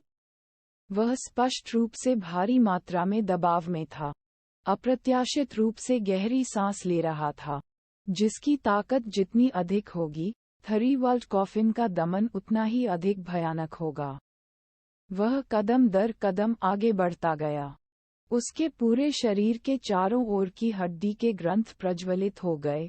8वीं-9वें स्वर्ग की कला अपने चरम पर प्रदर्शित हुई, और उसके बाद ही वह करीब आ सका और बड़े ताबूत में प्रवेश कर सका। फिर उसने छोटे ताबूत को छूने के लिए अपना हाथ बढ़ाया। होंग!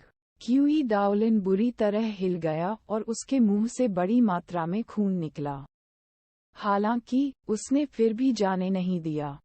हठपूर्वक और दृढ़तापूर्वक ताबूत खोलने का निर्णय लिया। दाओ मास्टर, अपने आप को मजबूर मत करो। यदि आप अंदर देखना चाहते हैं, तो मैं इसे खोलने में आपकी सहायता करूंगा। ऐसा करना बहुत खतरनाक है, शी हाओ पीछे से चिल्लाया। विभिन्न साधना क्षेत्रों के लोग अलग अलग चीजें देखेंगे। क्यूई डाओलिन ने दृढ़ता से अपना सिर हिलाया। केवल शिखर पर मौजूद लोग ही सच्चे रहस्यों का पता लगा सकते हैं। उसका शरीर ऐसे हिल रहा था मानो वह किसी भी क्षण गिर सकता है। हालांकि उसने फिर भी अपना हाथ आगे बढ़ाया और एक कोना उठा लिया। इस समय उस दरार से निकली अमर दाव बहुमूल्य ध्वनि प्रस्फुटित हुई, जिसने क्यूई डाओलिन को तब तक हिलाया जब तक कि उसका पूरा शरीर लड़खड़ा नहीं गया। वाह की आवाज के साथ उसके मुंह से फिर खून निकल पड़ा। बूढ़े आदमी, जल्दी करो और रुको। क्या आप सचमुच चाहते हैं कि मैं तुरंत दाव मास्टर बन जाऊं? शी हाओ जोर से चिल्लाया। पेंग! क्यूई डाओलिन का पूरा शरीर दबाव की एक जबरदस्त लहर के कारण बाहर की ओर उड़ गया। वह पृथ्वी की गहराई में विस्फोटित हो गया, जिससे एक गहरा मानव आकार का छेद बन गया। शी हाओ हैरान था। वह उसका पीछा करने के लिए तेजी से छेद में घुस गया। क्यूई डाओलिन मिलने से पहले वह अप्रत्याशित रूप से सौली बाहर निकल गया। अंतिम क्षेत्र ढह गया, जिससे वह मिट्टी और पत्थर के नीचे दब गया। उसके मुंह के चारों ओर खूनी झाग था। उनकी स्थिति काफी दयनीय थी। उसका सुनहरा दाव वस्त्र फट गया। यदि 8वां स्वर्ग उसके शरीर की रक्षा नहीं करता, तो संभवतः वह टुकड़ों में विभाजित हो गया होता। कितना दुर्जेय, कितना भयानक 3 विश्व ताबूत। एक सर्वोच्च खजाना होने के योग्य जो प्राचीन काल से अस्तित्व में है, क्यूई डाओलिन ने आह भरते हुए कहा। फिर उसकी आंखें फिर से चमक उठीं, अप्रत्याशित रूप से निराश नहीं दिख रही थी, बल्कि उत्साहित और उत्तेजित हो गई थी। मुझे आभास हुआ कि आभामंडल का स्वामी पीछे छूट गया है। अंदर एक छाप है। क्या यह मेरे लिए कोई निशानी छोड़ गया है? मैं इसकी तह तक जा रहा हूँ। दाओ मास्टर, कोई और जोखिम मत लो। इससे आपकी जान खतरे में पड़ जाएगी। शी हाओ ने आग्रह किया। क्या आपको लगता है कि इस दाव मास्टर क्यूई की आंखें और पलकें खाली हैं? मैं अपने आप को मौत के मुंह में कैसे भेज सकता हूँ? चिंता मत करो, मुझे पता है कि कितनी दूर तक जाना है, क्यूई डाओलिन ने कहा। वह प्रकाश की एक लकीर में बदल गया, और फिर वह एक बार फिर कांस्य ताबूत के सामने प्रकट हुआ। शी हाओ हैरान था। उसने पीछा किया। ये पहली बार था जब उन्हें एहसास हुआ कि साधना का मार्ग कितना लंबा है। कम से कम, वह अभी इसका अंत नहीं देख सका। किसने ये कहने का साहस किया कि वे शीर्ष पर थे? यहाँ यह वृद्ध भी घायल हो गया। क्यूई डाओलिन का शरीर चमक उठा। 8वें-9वें स्वर्ग की कला फिर से घूम गई। वह तांबे की कड़ाही में बंद हो गया। वह अतुलनीय चमक से चमकने लगा, मानो वह बेदाग सफेद जैड में बदल गया हो। खुला! क्यूई डाओलिन दहाड़ उठा। स्वर्गीय कला को अपनी सीमा तक प्रदर्शित किया गया था, जिसमें महान दुनिया की सुरक्षा को तोड़ने की शक्ति थी। अंततः ताबूत का ढक्कन फिर से थोड़ा सा खुल गया। मास्टर का चेतावनी संकेत। उसे भय की लहर महसूस हुई। उसे एक खंडित छाप का एहसास हुआ, जिससे वह हैरान और कांप उठा। दूर से शी हाओ भी चौंक गया। उस समय सुप्रीम हॉल का मास्टर कितना शक्तिशाली था। उसने अप्रत्याशित रूप से थरी वर्ल्ड कॉफिन के भीतर एक छाप छोड़ दी। उनकी साधना को अतीत और वर्तमान दोनों को हिला देने वाला माना जा सकता है। हालांकि क्यूई डाओलिन फिर से उड़ते हुए विस्फोटित हो गया। खून तेजी से बाहर की ओर बहने लगा। जिसकी साधना जितनी ऊंची होगी, उसे उतना ही अधिक प्रभाव प्राप्त होगा। हालांकि वह हतोत्साहित नहीं हुआ। बार बार लौटकर तांबे के ताबूत को खोलने की लगातार कोशिश करता रहा। वह ये जानना चाहता था कि पुराने सर्वोच्च प्राणी द्वारा उस पर छोड़ी गई क्षतिग्रस्त छाप में वास्तव में क्या था। छठे प्रयास में खंडित दैवीय इच्छा के एक टुकड़े को महसूस करते हुए वह अंततः सफल हो गया। आ रहे हैं, वे आ रहे हैं। केवल ये छोटे शब्द थे। क्यूई डाओलिन के सिर में प्रवेश करने से पहले वे दिव्य इंद्रियों के प्रतीकों में बदल गए। इससे उसे एक प्रकार का भय, सदमा और निराशा महसूस हुई। दूरी में शी हाओ भी इस प्रकार के भावनात्मक उतार चढ़ाव को महसूस कर सकता था। उन्होंने लघु दिव्य इंद्रियों द्वारा निर्मित प्राचीन शब्दों को भी देखा। उसकी अभिव्यक्ति तुरंत बदल गई। उसका दिल डर से कांपने लगा। महान उपलब्धियों वाला एक बूढ़ा सर्वोच्च व्यक्ति, प्राचीन काल से शायद ही कभी दुश्मनों का सामना करता हो। यह निश्चित रूप से एक बेजोड़ वर्जित अस्तित्व था। उनकी खेती क्यूई डाओलिन की तुलना में अधिक थी। इस तरह का कोई व्यक्ति अप्रत्याशित रूप से इस प्रकार की दिव्य जागरूकता को पीछे छोड़ गया। वह भयभीत था, कांप रहा था, भय और निराशा महसूस कर रहा था। इसका क्या मतलब था? शी हाओ अंदर ही अंदर कांपने लगा। ये जो क्षतिग्रस्त छाप पीछे छूट गई, वह वास्तव में उसके वंशज को क्या बता रही थी? क्यूई डाओलिन सिर से पांव तक कांप रही थी। वह सर्वोच्च व्यक्ति, भले ही उसने केवल एक नींव स्थापित करने में उसकी मदद की, उसके लिए कोई भी तरीका नहीं छोड़ा, फिर भी उसके दिल में सबसे महत्वपूर्ण व्यक्ति था। साथ ही उसकी नज़र में अपराजित किंवदंती भी था। हालांकि अभी यहाँ तक कि पुराना सर्वोच्च व्यक्ति भी कांप रहा था। ये अकल्पनीय था। वह पीछे हट गया, लगातार पीछे हट रहा था। उसके होठों के कोनों से खून बहने लगा। उसने तांबे का ताबूत छोड़ दिया और चुपचाप सोचने के लिए जमीन पर बैठ गया। शायद केवल उस प्राचीन अस्तित्व को पकड़कर ही जो पुरातन युग के बाद से हमेशा सुस्त पड़ा था। हम हर चीज के बारे में जान सकते हैं, शी हाओ ने भौहें चढ़ाते हुए कहा। ऐसा इसलिए था क्योंकि पुराने सर्वोच्च व्यक्ति ने पहले अमर महल के खिलाफ लड़ाई लड़ी थी। शायद उन्होंने तब कुछ बातें कही थीं, लेकिन उस संप्रदाय ने कभी इसके बारे में बात नहीं की। काफी समय बीत जाने के बाद ही क्यूई डाओलिन ने अपनी आंखें खोलीं। उनकी चोटें भी थोड़ी बेहतर थीं। उन्होंने एक अंतिम प्रयास कहने से पहले 8वें-9वें स्वर्ग की कला प्रसारित की। होंग 9 ड्रैगन कंकाल चमक उठे। कांसे का प्राचीन ताबूत सुनहरे सूरज की तरह जल रहा था, जो अमिट चमक छोड़ रहा था। लगभग पारदर्शी होने की हद तक चमक रहा था। होंग क्यूई डाओलिन तब तक हिल गया जब तक कि वह कदम पीछे नहीं ले गया। हर कदम पर उसके मुंह से खून निकलने लगा। हालांकि कांस्य ताबूत में एक अजीब बदलाव आया। वह अपने आप खुल गया। अंत में ढक्कन का एक छोटा सा आधा हिस्सा खुल गया। न केवल शी हाओ स्तब्ध था, बल्कि क्यूई डाओलिन भी स्तब्ध था। वह बस एक आखिरी कोशिश कर रहा था। फिर भी इस तरह का बदलाव आ गया। वह सचमुच ताबूत खोलने ही वाला था। उस ताबूत के भीतर से पवित्र और निष्कलंक प्रकाश की वर्षा उमड़ पड़ी। अचानक एक आकृति बाहर निकली, हवा में खड़ी शी हाओ के बारे में भूल जाए।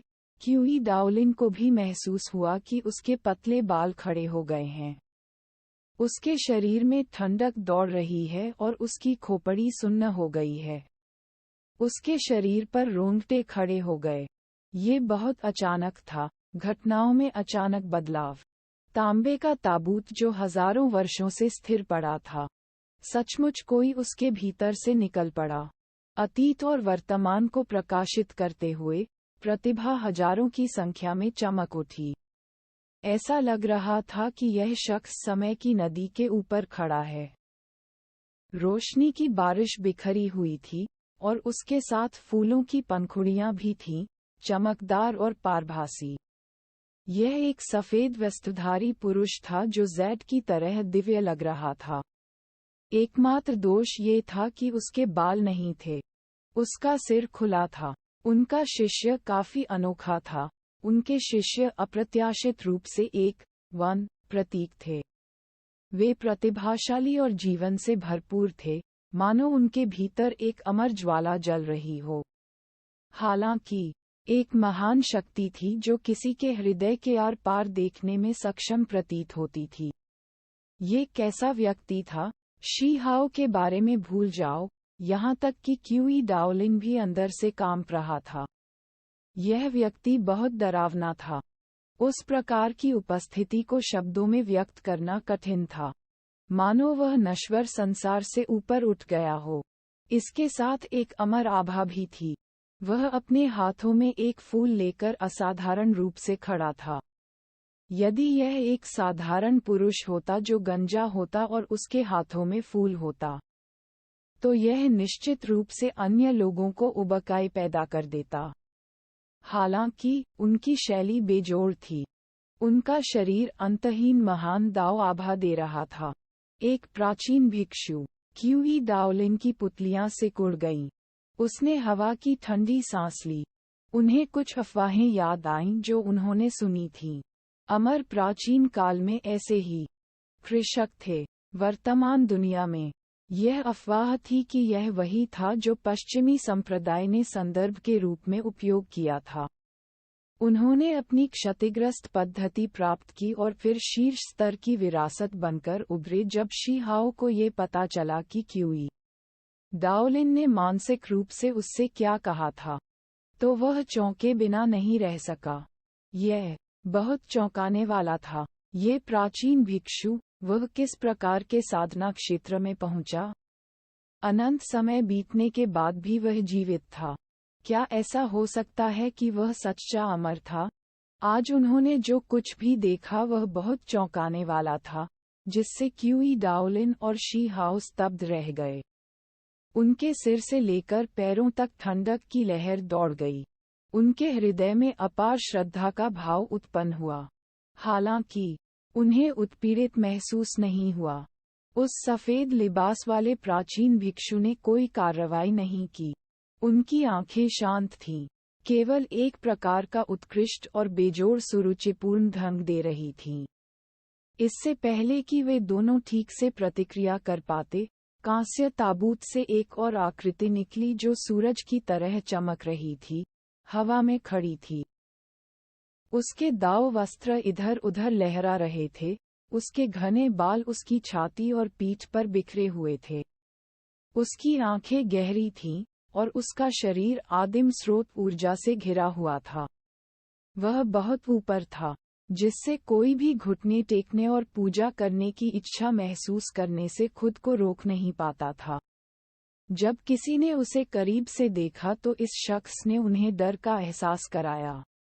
ऐसा इसलिए था क्योंकि उसकी आंखों की पुतलियों में सूर्य उग रहे थे और महान चंद्रमा अस्त हो रहे थे। यहाँ तक कि तारों के टूटने और ब्रह्मांड के सूखने का भी भयानक दृश्य था। यह वाकई चौंकाने वाला था। ऐसा प्रतीत होता था कि उसने समय की नदी पार कर ली है और दुनिया के परिवर्तनों, युगों के उतार चढ़ाव को देखा है। इस बीच उनके हाथ में एक प्राचीन पताका थी। हवा में अराजक ऊर्जा व्याप्त हो गई। इसे देखने पर किसी को तुरंत ऐसा लगेगा मानो ये स्वर्ग और पृथ्वी को खोल सकता है। इसकी शक्ति असीमित है। क्यूई डाओलिन भयभीत था, थोड़ा स्तब्ध दिख रहा था। वह सचमुच चौंक गया था। क्या ये स्वर्गीय स्वामी किंग वेई हो सकता है? ऐसा लग रहा था जैसे वह नींद में बात कर रहा हो, उसकी आवाज मुश्किल से समझ में आ रही हो। वह पूरी तरह से स्तब्ध था। ऐसे लोग थे जिन्होंने कुछ अमर प्राचीन युग के अवशेषों का पता लगाने के बाद कुछ अभिलेखों की खोज की। इस जैसा एक अमर व्यक्ति था जो बेजोड़ माना जाता था, जो अपने से पहले के सभी लोगों को नष्ट कर देता था। लेकिन उसकी मृत्यु अमर प्राचीन युग में हुई। ये दाववादी विवरण में फिट बैठता है। उसके हाथों में एक प्राचीन बैनर था जो स्वर्ग और पृथ्वी को विभाजित कर सकता था, साथ ही मौलिक अराजकता भी पैदा कर सकता था। इसकी जादुई शक्ति असीमित थी। उसके पतले बाल खड़े हो गए। उसका पूरा शरीर ठंडा हो गया। यह अफवाह है कि स्वर्गीय स्वामी किंग वेई और स्कारलेट स्काई लॉर्ड साथ ही प्रशिक्षु थे, क्यूई डाओलिन ने खुद से कहा। ऐसा लग रहा था मानो वह अभी भी सपने में हो। उसके सामने सब कुछ अकल्पनीय लग रहा था।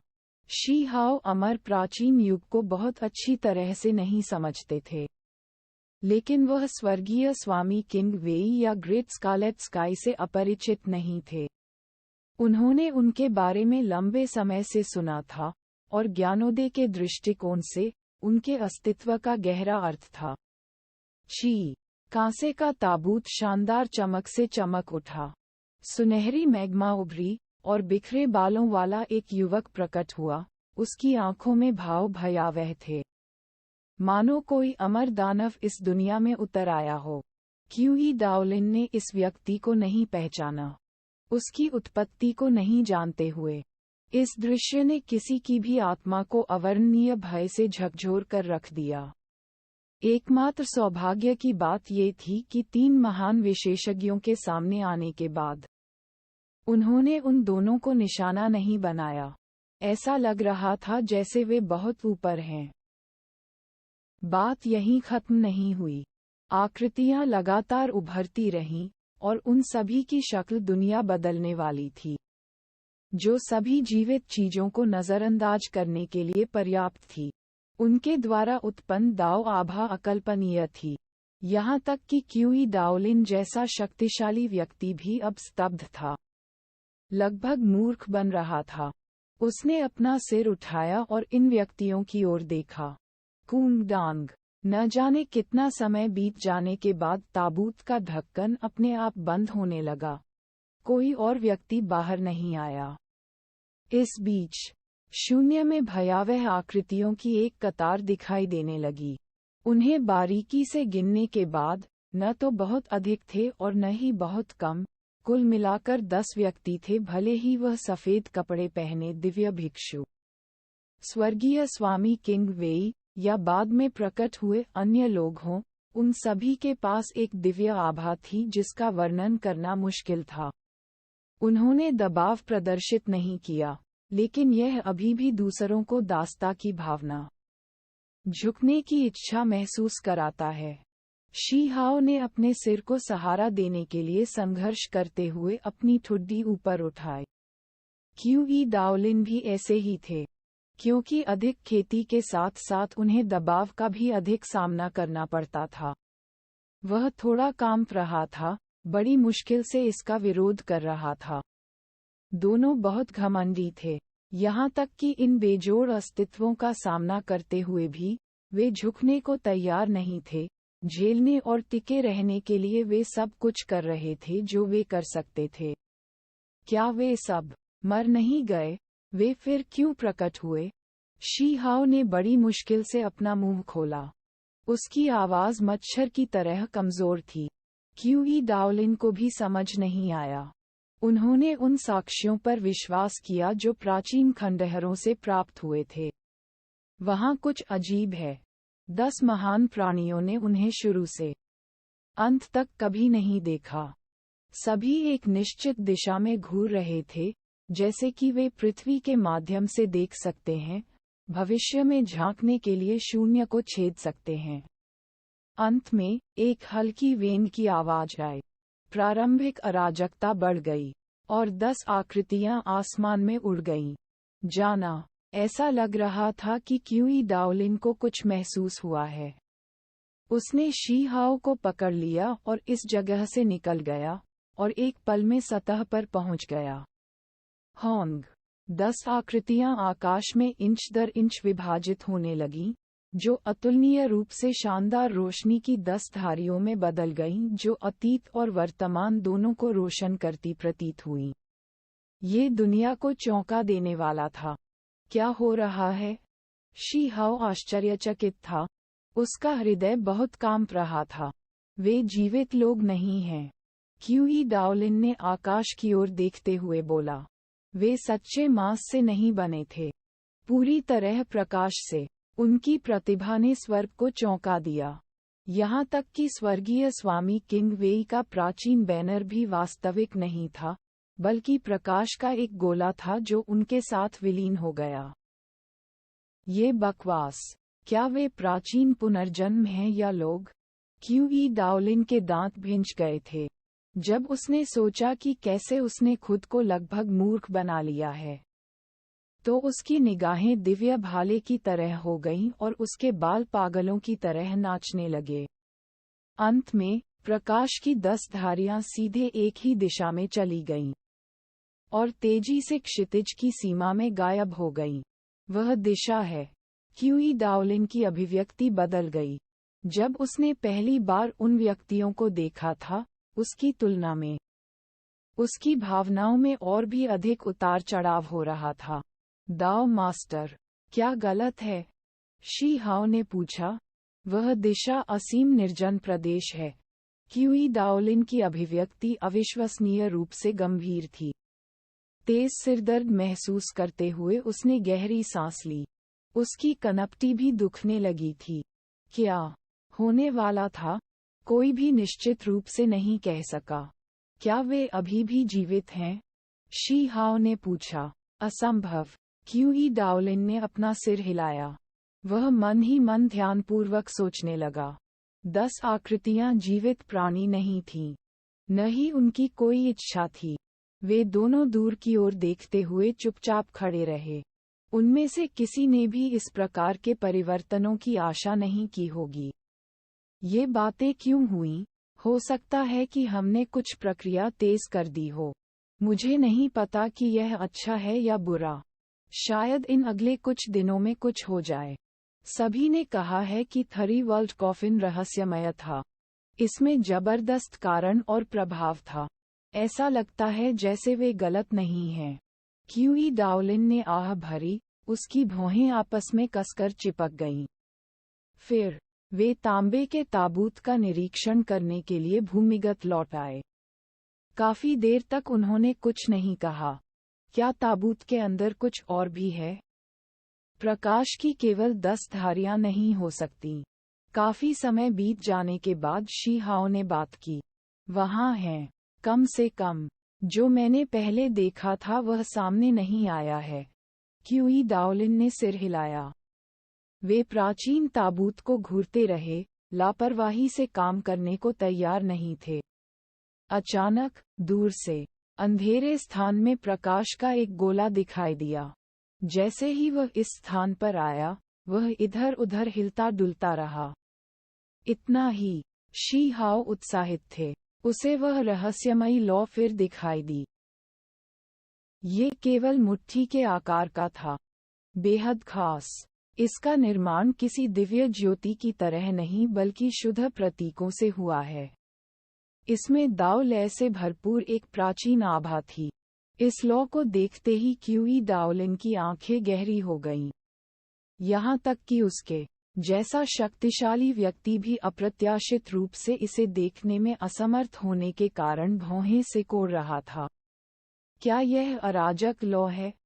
शी हाओ ने धीमी आवाज में पूछा। यह नहीं है। क्यूई डाओलिन ने अपना सिर हिलाया। उसने वह अराजक लौ कभी नहीं देखी थी। लेकिन हड्डी की किताबों के आधार पर वह जो जानता था, वह निश्चित रूप से वह नहीं थी। अमर ज्योति, व्यापक ज्ञान और कुख्यात प्रतिष्ठा वाला ये दाव मास्टर क्यूई, जिसने 100 कुलों से चोरी की थी, को सिरदर्द महसूस हुआ। वह अप्रत्याशित रूप से इस लॉ के पार नहीं देख सका।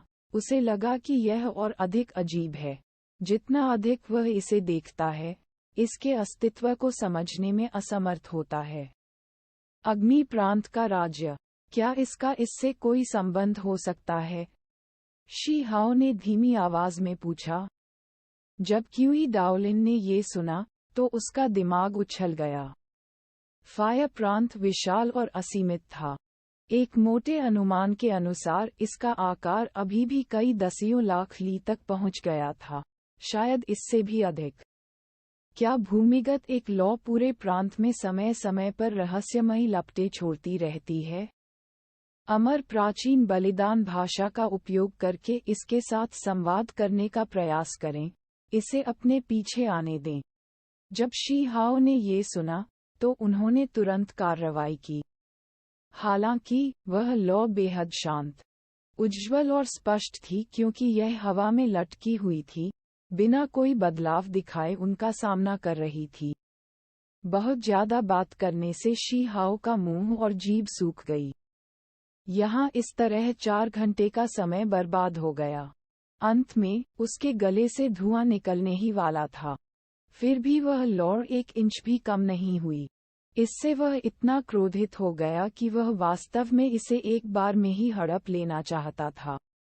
दाव मास्टर, ये काम नहीं कर रहा है। मुझे लगता है कि आपको इसे इकट्ठा करने और फिर मुझे देने के लिए 8वें 9वें स्वर्ग की कला का उपयोग करके अभी भी कार्रवाई करनी चाहिए। शी हाओ ने क्यूई डाओलिन से कार्रवाई करने का आग्रह किया। क्यूई डाओलिन ने लॉ को बहुत दूर तक नहीं देखा, और थोड़ी देर तक देखने के बाद उसने सिर हिलाया। उन्होंने महसूस किया कि यह लॉ बेहद अजीब थी और थोड़ी जांच के लिए कार्रवाई करने लायक थी। हालांकि जैसे ही वह आगे बढ़ा, अस्थि ग्रंथ फूट पड़े।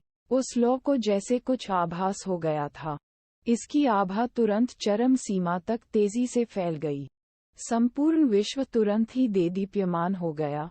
उसकी चमक पहले की तुलना में 10,000 गुना से भी अधिक बढ़ गई, जिससे दूसरों की आंखें अंधी हो गईं। क्यूई डाओलिन भयभीत था। वह तुरंत चिल्लाया कि चीजें अच्छी नहीं थीं। ये ज्वाला अत्यंत भयावह, अत्यधिक भयानक थी। यह निश्चित रूप से किसी विशालकाय को जलाकर मार सकता है। उसका शरीर चमक उठा, शी हाओ को अपने साथ ले जाने वाला था। हालांकि उन्होंने पाया कि यह लौ अतुलनीय गति से आए और गुरु और शिष्य को अलग कर दिया। केवल एक चीज जिससे उसे थोड़ी राहत महसूस हुई वह ये थी कि यह लौ उसके लिए आई थी, न कि शी हाओ को जलाने के लिए। किसी और चीज के बारे में सोचे बिना क्यूई डाओलिन इस भूमिगत दुनिया को छोड़कर स्वर्ग में पहुंच गया। धधकती अग्निमय ज्योति मंद हो गई। इस लौ ने अपना पिछला स्वरूप पुनः प्राप्त कर लिया। नर्म होकर शी हाओ के सामने खुद को लटका लिया। वह बूढ़ा आदमी सचमुच बहुत तेज भागा। उसने मुझे यहाँ छोड़ दिया। शी हाओ ने गुस्से में अपने दांत पीस लिए। लौ का मुट्ठी के आकार का गोला रूपांतरित हो रहा था। इसका आकार बदलना शुरू हुआ। पहले यह एक छोटे पेड़ में बदल गया जो 1 मीटर से भी कम ऊंचा था। ये पूरी तरह से अजीब और रहस्यमय प्रतीकों से बना था। शी हाओ की आंखें तुरंत चौड़ी हो गईं। ये छोटा पेड़, ये विलो देवता के समान क्यों दिखता है? उस पल में ये लौ बदल गई। शून्य को ढकने वाली बिजली की रेखाओं में बदल गई। ये भी प्रतीकों से बने होते थे। ये बिजली सम्राट की तकनीक का अनुकरण कर रहा है। उसका दिमाग उछल गया। फिर ये लौ फिर से बदल गई, जिससे एक पक्षी बना जो अपने पंख हिलाता था। जब वह नीचे गिरी तो वह एक मछली में बदल गई, जो उसके चारों ओर शून्य में एक चक्र में तैर रही थी। कुनपेंग। शी हाओ की अभिव्यक्ति लगातार बदलती रही। ये ज्योति उनके द्वारा अध्ययन की गई विधियों, उनके द्वारा स्पर्श की गई बेजोड़ बहुमूल्य तकनीकों को महसूस कर सकती थी। क्या यह उनकी नकल कर रहा था, या यह उनके साथ संवाद करने की कोशिश कर रहा था?